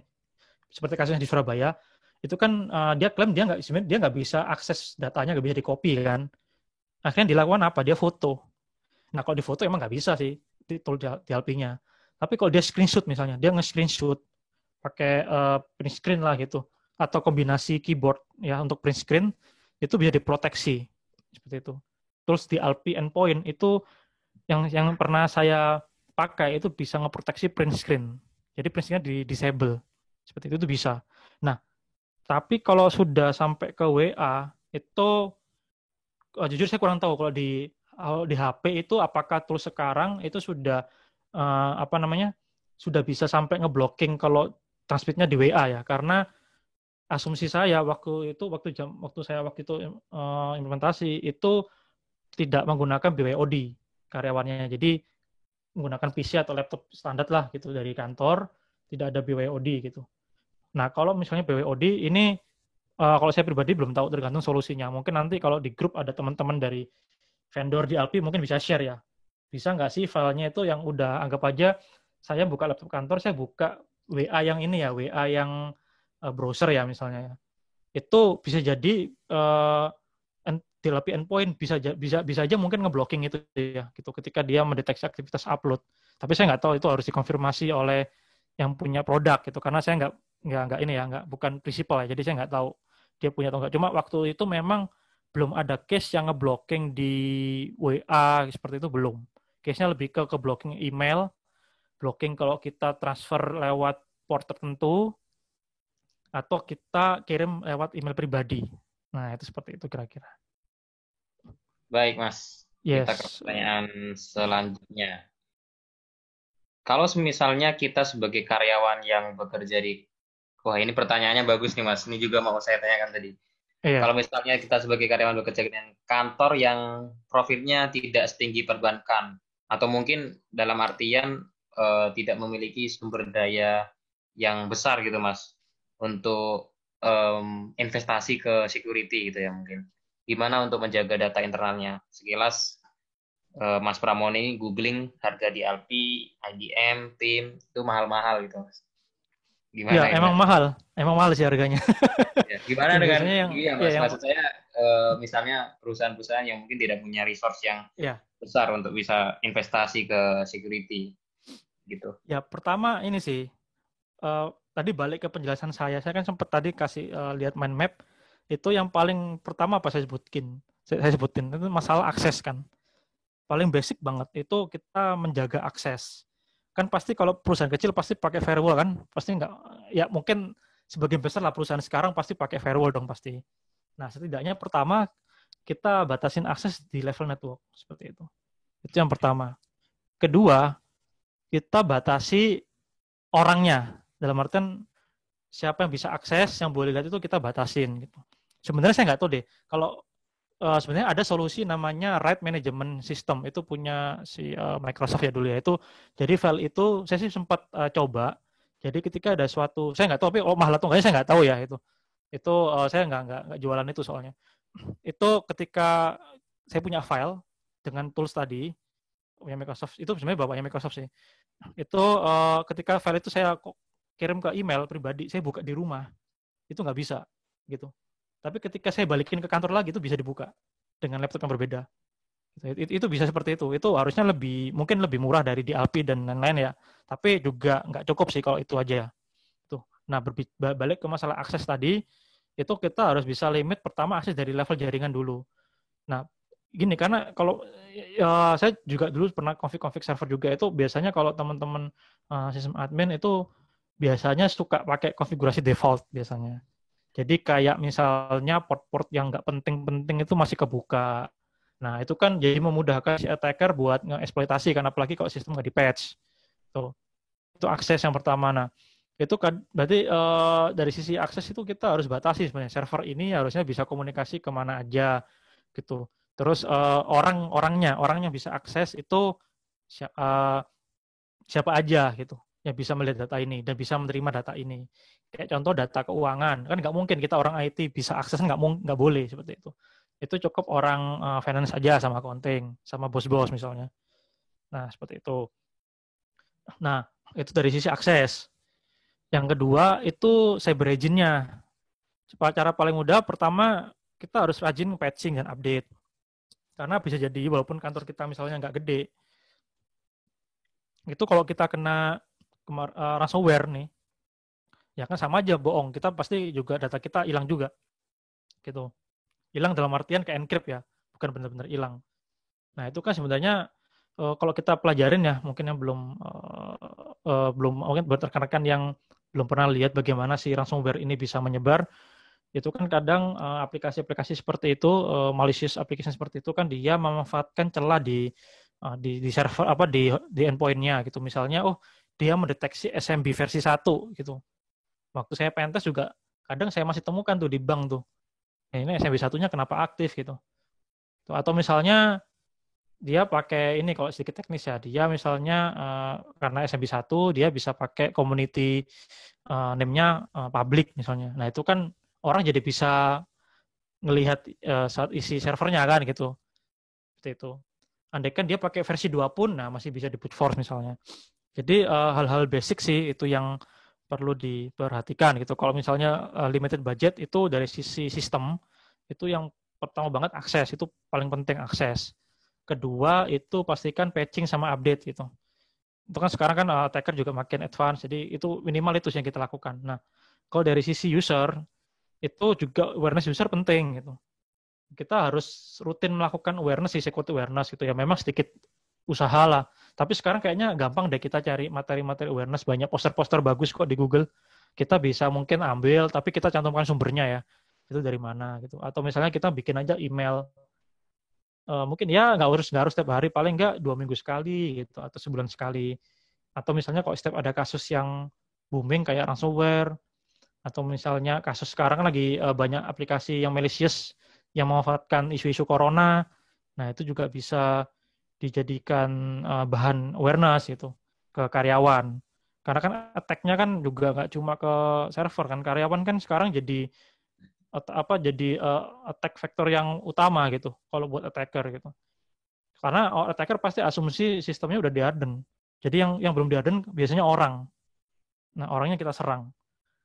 Nah, jadi seperti itu. Jadi kita berbicara data protection nggak hanya berbicara masalah sistem kita ya, tapi orangnya juga harus kita lihat dan bagaimana kita membuat proses yang tepat dan terdefinisi itu. Karena kalau kita nggak punya prosedur yang tepat juga, ketika ada insiden juga orang bingung kan menangani insidennya seperti apa.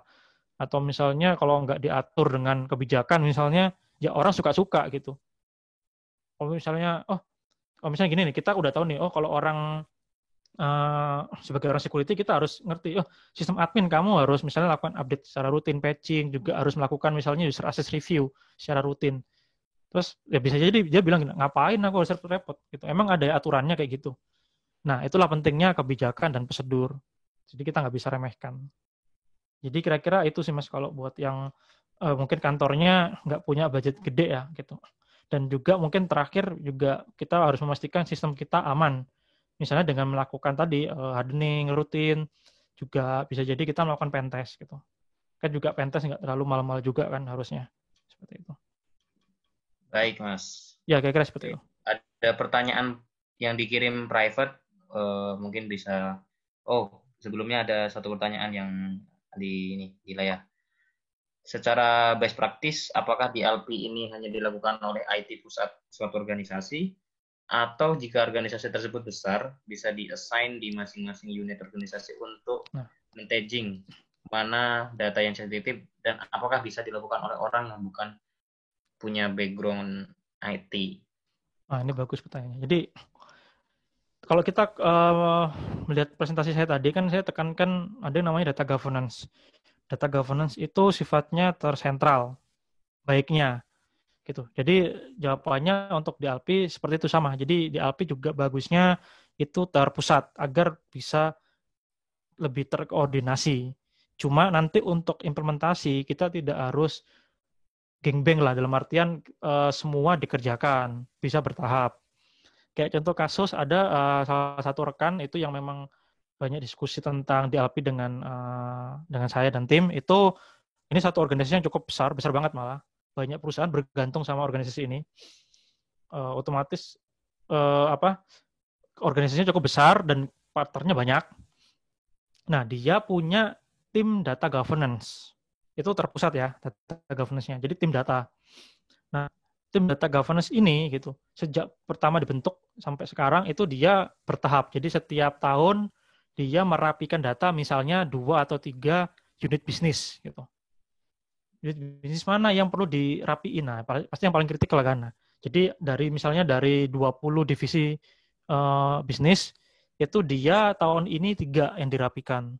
Nanti tahun depan nambah 3 lagi. Ternyata tahun depan nambah orang nih. Oke, tahun depannya lagi bisa langsung 5 departemen misalnya yang dirapikan. Jadi itu best practice-nya adalah memang nanti pada akhirnya akan cover semua. Sentralnya ada satu sentral di pusat, unit bisnisnya di cover semua, tapi bertahap. Sama dengan di DLP.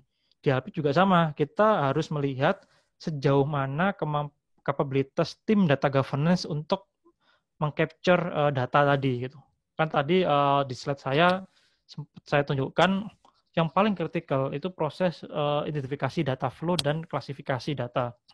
Kenapa penting gitu? Karena kalau kita nggak tahu data flow-nya, ya gimana kita bisa men-tracing data ini berpindah kemana aja kan? Kalau kita nggak tahu klasifikasinya, gimana kita bisa bikin rules-nya di DLP tools gitu. Nah, karena DLP tools bekerja berdasarkan tadi sudah disebutkan, bekerja berdasarkan tagging. Tagging itu kan rules kan. Jadi kalau kita misalnya men-tagging suatu dokumen, tapi kita nggak tahu karakteristiknya, ya kita akan men-tagging hal yang salah gitu. Misalnya data keuangan tadi.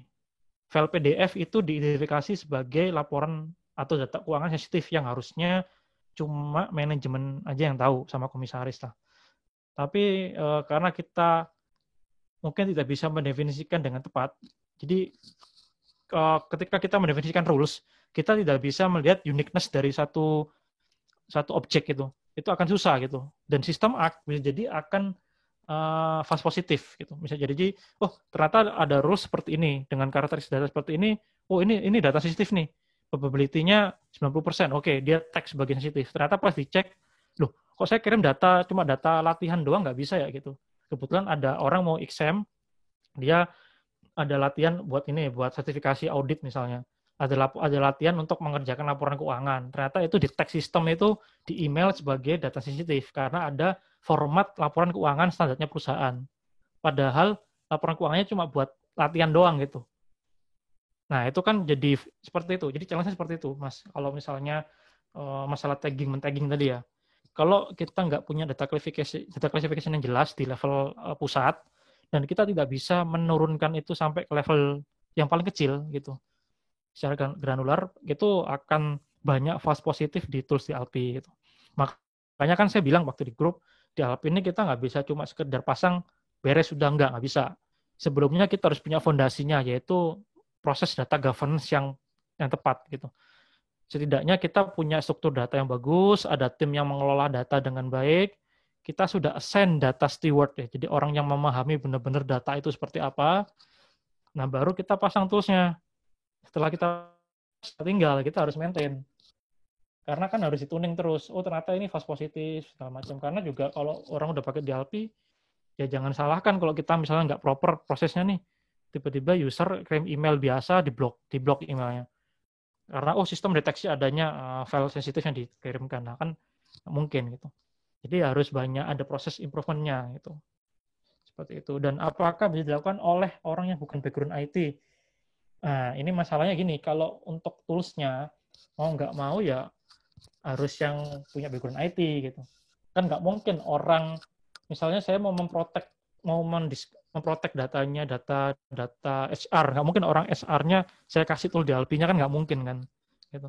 Jadi untuk setup sistemnya harus orang yang background IT atau bahkan security, atau enggak orang background apapun yang memang sudah familiar dengan platform yang digunakan. Tapi nanti perannya unit bisnis itu sebagai advisor-nya. Dia yang punya data, dia akan yang paling tahu data itu seperti apa karakteristiknya gitu. Jadi kita bisa nanya, Mas ini saya mau protect data karyawan nih, gitu. Di sistem sampean itu ada aplikasi apa aja, terus formatnya seperti apa, gitu. Mana yang nggak boleh diketahui oleh orang yang bukan orang SA. Nah itu harus ditanyakan dan dia yang akan paling ngerti gitu. Seperti itu. Jadi kira-kira seperti itu. Baik, Mas. Silakan, Mas. Mungkin 2 pertanyaan lagi ya, Mas, untuk yang pertanyaan yang buat Mbak siapa ini, Mbak Riana mungkin terjawab di grup orang siber mungkin nanti ya, begitu. Nah, ini ada 2, yang satu masuk private ke saya mengenai begini. Menurut Mas Erik, bagaimana standarisasi untuk keamanan data di militer? Apakah tepat jika diserahkan kepada vendor dalam mendevelop sebuah sistem IT, atau lebih baik dikerjakan internal sendiri? Bagaimana dengan militer di luar negeri? Sesuai dengan pengalaman Mas Erik. Begitu pertanyaannya, Mas. Oke, ini pertanyaan bagus sih. Cuma saya akan coba saya jelaskan secara terstruktur. Jadi gini, memang kalau dalam konteks perlindungan negara ya, itu lebih baik itu tools itu dibuat sendiri. Lebih baik ya. Cuma masalahnya, apakah SDM militer kita atau mungkin lembaga penegak hukum ya, atau apapun lembaganya, itu apakah sudah mumpuni, mereka punya kapabilitas gitu. Saya sebenarnya agak lumayan ngerti sih, sedikit mengerti bisa dibilang kapabilitas dari mungkin TNI, Polri dan lain. Cuma mungkin saya tidak bisa ungkapkan di sini ya, nggak enak gitu karena di sini peserta sini ada yang dari kepolisian juga, ada yang dari TNI juga nih kok. Jadi takutnya mungkin nggak kurang pas ya. Jadi biar mereka sendiri yang menyampaikan. Cuma kalau saya boleh share dari luar negeri aja, dari US ya. Asalkan teman-teman tahu di US itu even untuk operasi militer itu mereka menggunakan private company. Jadi mereka untuk operasi di Afghanistan, operasi perang di luar, pokoknya di area-area Timur Tengah lah, itu banyak menggunakan kontraktor militer.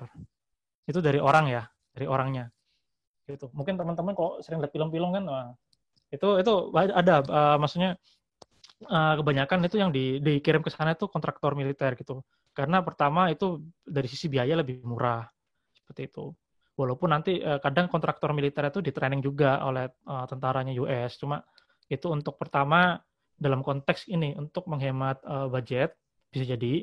Kedua itu untuk operasi ini ya, cuci tangan gitu. Jadi ketika ada suatu misi yang jangan sampai kalau ada kejadian itu mengidentifikasi itu ulah negara tertentu nih. Nah, itu mereka biasanya menggunakan private ini ya, perusahaan kontraktor militer lah. Itu untuk bersih-bersih di sana gitu. Nah, itu dalam konteks peperangannya. Kedua, kalau dalam konteks cyber, perlu teman-teman tahu bahwa kalau di event kayak NSA, terus lembaga lain di Amerika itu mereka juga pakai vendor juga. Mungkin apa contohnya? Contoh gampangnya Snowden deh gitu. Nah ya, Snowden kan kontraktornya NSA kan gitu. Itu memang event negara yang sudah maju seperti Amerika pun, yang kapabilitas sebenarnya udah sangat maju itu pun mereka menggunakan pihak ketiga, menggunakan vendor gitu. Apalagi negara lain. Nah itu sih yang bisa saya sampaikan. Jadi kalau teman-teman ini, mungkin saya nggak tahu ya teman-teman kalau mungkin pernah belajar materi sertifikasi security kan ada namanya FIPS. FIPS itu standar untuk perangkat ya. Jadi ada FIPS itu ada levelnya. Saya nggak hafal sih masing-masing karakteristiknya apa. Cuma biasanya perangkat-perangkat yang diekspor. Jadi gini ada satu vulnerability kalau kita pakai tool scanner ya. Itu apa saya lupa namanya. Cuma intinya gini. Intinya itu ada beberapa vulnerability itu yang terkait dengan downgrade gitu. Downgrade cheaper atau mungkin SSL. Nah itu memang yang saya baca ya, nanti mungkin bisa dikoreksi kalau salah.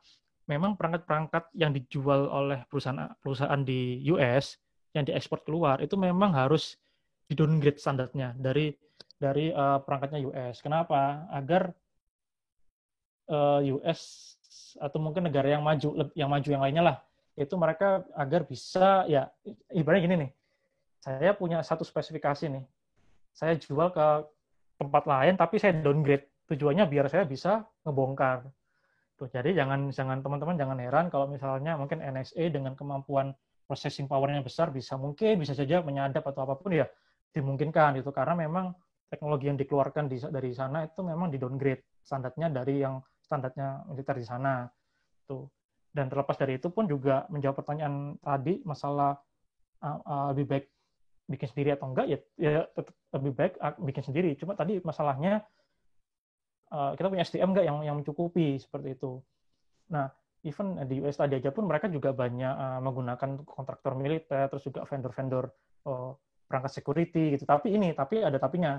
Kalau di US sendiri mereka sudah punya standar kan gitu. Kalau teman-teman familiar dengan NIST Cyber Security atau NIST yang tadi saya sebutkan untuk incident management, NIST itu kan semacam standar nasionalnya untuk critical infrastructure di Amerika ya gitu. Jadi sebenarnya mereka sudah mengeluarkan standar yang harus dipenuhi oleh organisasi federal atau mungkin nanti standar untuk perangkat-perangkat security. Jadi levelnya government itu pemerintah itu mereka menentukan standar, menentukan bagaimana mekanisme pengujian kualitas perangkatnya. Nah, si vendor ini dia membuat sesuai dengan standar yang ditentukan oleh pemerintah. Ini sama kayak perangkat apa namanya militer, peralatan militer kayak pesawat, kapal selam dan segala macam itu kan sama gitu. Kita mungkin di Indonesia sudah bisa bikin Panzer sendiri, ANOA. Tapi kan untuk bikin pesawat kan untuk pesawat militer masih belum, makanya kerjasama dengan Korea di Project AFX. Kapal selam juga sama. Kapal selam kan memang harapannya kapal selam ini kan salah satu perangkat militer yang strategis itu. Tapi kan Indonesia belum bisa bikin sendiri. Oleh sebab itu kerjasama dulu dengan Korea. Nanti ada transfer of knowledge-nya seperti itu. Jadi nggak bisa semua sendiri sih gitu. Nah kalau di Indonesia sendiri, yang saya tahu sih salah satu lembaga kita itu ada yang waktu itu bikin sendiri sih. Ada kayak vulnerability scanner sendiri bikin gitu. Ada. Itu saya cuma nggak bisa sebutkan siapa. Cuma ada yang lembaga yang berusaha membuat sendiri. Kalau kita berbicara dulu.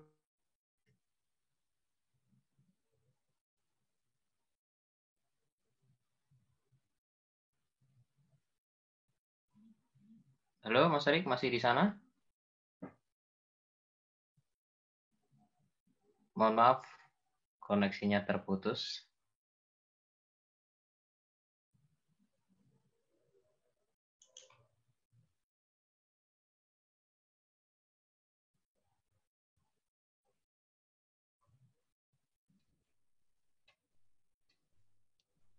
Halo, Mas Erik. Halo, ya. Sorry, tadi kayaknya keputus ya koneksinya. Oh iya, baik Mas. Ya, ya jadi semoga masih kedengeran tadi. Tadi pas saya terakhir jawab langsung mati disconnect-nya. Ya, jadi kira-kira seperti itu Mas jawabannya. Baik, untuk pertanyaan terakhir dari peserta, bagaimana dari Mas, sebentar, dari Mas bukan, dari Mas Imam Negara, sebagai pegawai non IT, bagaimana tahu kalau perusahaan kita sudah memakai DLP atau belum? Oke, kalau itu sebenarnya kalau orang awam nggak akan ngerti sih Mas. Ibaratnya gini, anggap aja Masnya ada di departemen accounting atau SR, kan mereka mana tahu seperti ini ya, kecuali background IT gitu. Kecuali mereka apa ya, jawabnya agak tricky sih, karena kalau tahu atau enggaknya, kalau kita orang IT nih misalnya, tahu ada di LP atau enggak, pertama ya kita tinggal lihat aja prosesnya. Kan pasti di LP yang di endpoint ada prosesnya kan, di kalau kita buka test manager pasti ada kan. Itu contoh misalnya, aduh saya sebut merek nggak ya? Jadi ada beberapa DLP misalnya punya Symantec, punya McAfee gitu. Anggap aja misalnya pakai dua itulah, anggap aja ya salah satu. Ketika saya lihat task manager, wah ternyata ada ada proses ini nih gitu. Nah bisa jadi itu anti malware-nya bisa aja DLP gitu. Cuma masing-masing vendor nanti punya proses name sendiri. Itu bisa yang secara kasat mata ya seperti itu. Kedua, kalau misalnya buat tahu kita coba aja ngetes gitu. Kita coba biasanya skenario paling mudahnya di LP yang digunakan itu ini, mereka ngeblocking forward email ke Gmail biasanya. Coba aja kita dapat email nih di email kantor, kita forward ke Gmail, diblok nggak gitu. Kalau misalnya diblok atau nggak nyampe nih, ya udah berarti dia pakai DLP gitu. Paling mudah sih dari email sih, karena kan saya direkomendasikan pertama dari email dulu seperti itu proteksinya, dari email baru network, habis network baru endpoint gitu. Jadi seperti itu. Kalau Baik, orang Mas. non IT susah sih, susah. Mungkin mereka mungkin nggak ngerti. Gitu. Baik, untuk menutup malam ini mungkin pertanyaan ringan saja dari saya, Mas. Ini dilepas dari latar belakang pekerjaan saya atau dari anggota dari grup perang siber, ini pribadi saya aja yang nanya di Mas ini, Mas. Kemarin kan banyak data breach ya, Mas ya, mulai dari toko online, mungkin dari 2017 lalu toko online, mungkin yang baru, yang ini ada yang baru gitu. Terus mungkin dari beberapa yang dari suatu lembaga gitu ya Mas. Ini apa sih saran buat orang-orang yang mungkin terdampak gitu? Kan kita bisa cek, semisal di Have I Been Found, itu kan udah ada ya Mas, kita bisa terindikasi udah breach atau belum email kita. Mungkin saya salah satunya yang mungkin jadi korban data breach ini gitu. Dan apa sih hal sederhana yang bisa kita lakukan sebagai orang-orang yang mungkin punya indikasi kalau oh saya ini mungkin kena breach data-data pribadi saja udah breach di situ gitu, di suatu organisasi atau tadi toko online atau mungkin apapun itu yang mungkin memberi dampak yang bisa memberikan data kita pribadi kita ke orang lain gitu. Oke, thank you. Jadi cara paling mudahnya ya kita sebenarnya rekomendasinya umum ya. Jadi kita membatasi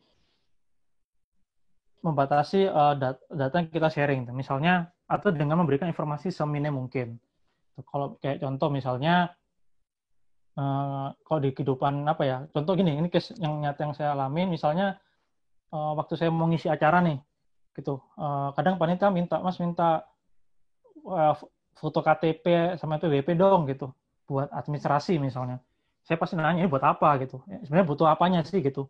Oh ini butuh NPWP mas buat pajak. Oh ya udah, kalau buat itu buat sekedar pajak doang, ya udah saya kasih nomor NPWP aja. Tapi nggak perlu sampai KTP sama foto kartu ininya NPWP-nya kan nggak perlu kan. Itu jadi kita melimitasi informasi yang kita berikan. Itu ini salah satu contoh. Contoh kedua misalnya kita registrasi di website tuh. Kadang ada kayak misalnya kita mau registrasi buat ikutan webinar seperti ini atau mungkin acara lain itu kan kadang mereka minta informasi yang terlalu banyak. Kayak waktu saya sempat lihat ada webinarnya siapa ya saya lupa itu sampai minta alamat rumah seperti itu. Maksudnya buat apa gitu? Akhirnya saya ngawur aja ngisinya gitu. Jadi ketika kita merasa oh ini informasinya nggak penting nih gitu, acara seperti ini, misalnya acara webinar seperti ini nih sekarang, tapi dia minta banyak nih, minta nomor HP, alamat rumah gitu, terus sampai ada tanggal lahir segala macam lah, itu buat apa? Kita gini, karena kalau misalnya kita pengen ikut, udah kita masukkan informasi aja, tapi juga informasi yang mungkin seminimal mungkin seperti itu. Saya nggak bilang informasinya ngawur, cuma ya seminimal mungkin lah seperti itu. Jadi itu cara paling mudahnya membatasi informasi gitu. Nah, kedua juga kalau dari sisi keamanan di sisi platformnya, ya kita harus selalu berasumsi bahwa platform yang kita pakai itu pasti nggak secure kan. Jadi kita coba mensecure diri kita dengan pertama itu menggunakan password yang ya standar password lah. Jadi menggunakan password yang nggak mudah ditebak seperti itu. Memang akan susah sih kalau kita punya banyak sistem tapi passwordnya beda-beda, pasti akan susah ya gitu. Kalau saya sih biasanya ada beberapa password yang memang saya pakai, jadi saya spread gitu. Jadi untuk password tertentu atau enggak kita membuat pola gitu. Misalnya untuk website yang jenis e-commerce itu pola password kita seperti ini. Itu lebih mudah sih kalau menurut saya.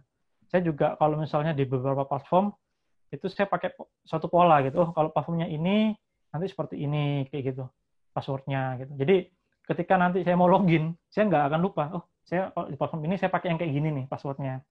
Seperti itu. Itu terserah masing-masing sih menciptakan pola password yang mudah dihafalkan seperti itu. Tuh. Jadi yang pertama tadi remind lagi itu masalah informasi yang seminim mungkin. Kalau nggak perlu jangan dikasih, dan kok bisa di challenge itu nggak apa-apa sih, itu hak kita men-challenge. Saya juga di beberapa kesempatan saya challenge ke panitia. Ngapain minta-minta gitu? Buat apa gitu? Ya, tapi kalau cuma ya seperti itu. Tapi kalau misalnya gimana, kejadiannya misalnya kita regis. Halo? Halo, ya. Mohon maaf nih, internet saya kurang stabil ya. Oh ya, ya.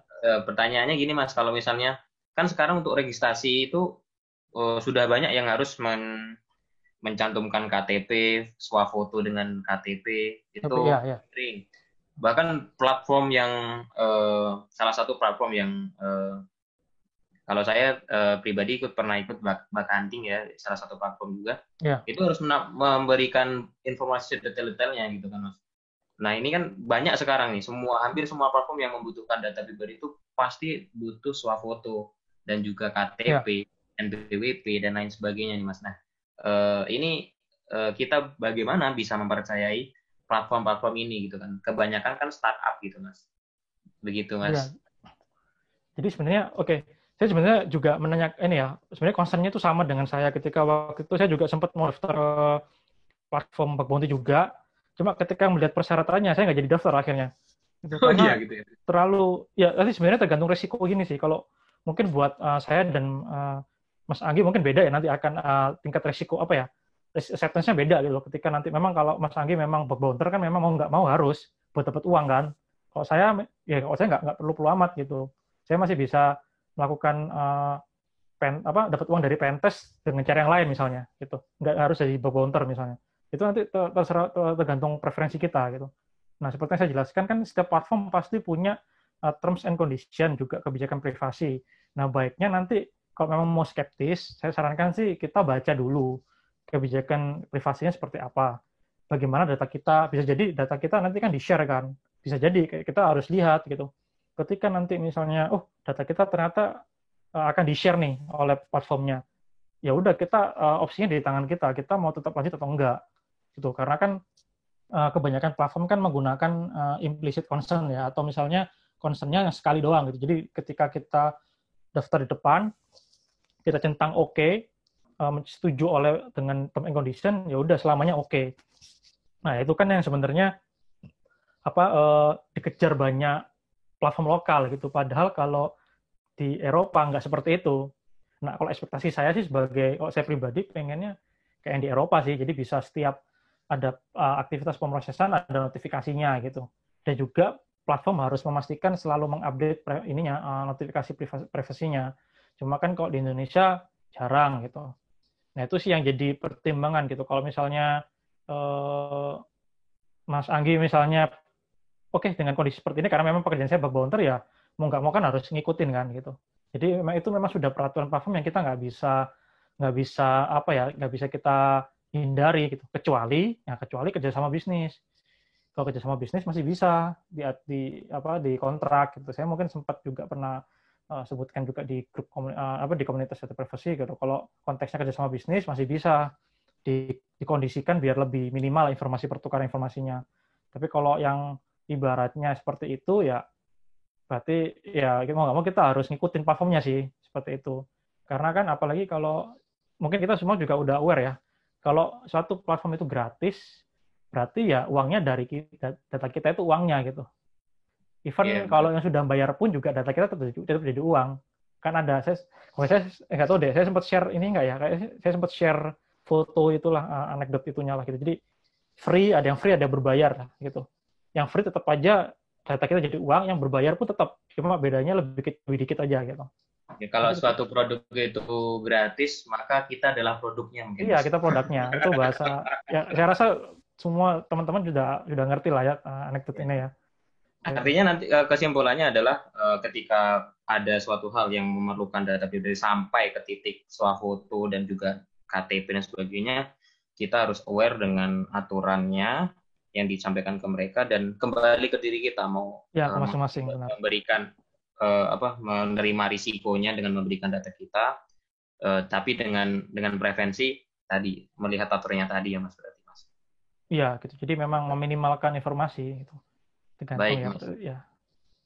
Baik, saya rasa luar biasa sekali materi pada malam hari ini. Saya terima kasih, sangat berterima kasih atas kesediaan Mas Erik untuk menemani malam minggu orang Siber Indonesia ini, Mas. Sekali lagi Ya, terima kasih. ya Semoga sama-sama. Ya. ke depannya gitu kita harapkan bersama nih teman-teman dari pengurus, Mas Erik sering-sering lah gitu kan mengisi materi-materi yang seperti Oh ini ya gitu. bisa. Banyak kok sebenarnya materinya data privacy itu cukup luas. Cuma memang di Baik, sesi ini saya ingin kenalkan umumnya dulu. Nanti mungkin di sesi yang lain akan lebih spesifik sih. Jadi biar baik, Mas. waktunya ya bisa biar nggak buru-buru juga gitu. Biar banyak Baik, Mas. waktunya ya. Betul. Baik, begitu saja rekan-rekan sekalian pada malam hari ini. Terima kasih bagi yang sudah hadir. Saya catat tadi ada 90, hampir 100 orang Mas yang ikut, baik dari platform YouTube maupun dari Zoom ini. Terima kasih sekali lagi pada rekan-rekan sekalian masih Indonesia. Semoga bisa menambah wawasan, semoga juga bisa membantu rekan-rekan mungkin yang mungkin baru belajar mengenai personal data pribadi, dan mungkin hal-hal yang terkait dengan keamanan data pribadi. Begitu mungkin saya cukupkan untuk malam ini, Mas. Izin mungkin ada yang perlu Mas tambahkan? Ya kalau dari saya cukup. Mungkin nanti kalau ada pertanyaan yang belum terjawab nanti Mas Anggi bisa bantu kolek ya nanti. Gak apa-apa coba mungkin kalau sempat saya coba jawab di medium saya tulis Baik, gitu. Jadi biar karena beberapa sesi yang sebelumnya juga yang lain sempat ada yang belum terjawab, ya, saya kumpulkan dulu nih. Jadi biar nggak baik. redundant jawabnya. Ya. Baik. Nanti materi dari Mas Erik mungkin mohon izin untuk medium, terus kemudian slide share itu mungkin mohon izin untuk di share di orang siber Oh dan iya, juga boleh. Ya, di nanti akan saya komunitas. share. Baik. Ya, Teman-teman yang orang siber silahkan juga join ke grup atau channel dari Data Brief ID yang sudah kami terakan di sini dan juga nanti kami juga sampaikan di orang siber. Terima kasih sekali lagi atas kehadirannya. Saya tutup webinar pada malam hari ini. Selamat malam. Wassalamualaikum warahmatullahi wabarakatuh. ya. Waalaikumsalam warahmatullahi wabarakatuh.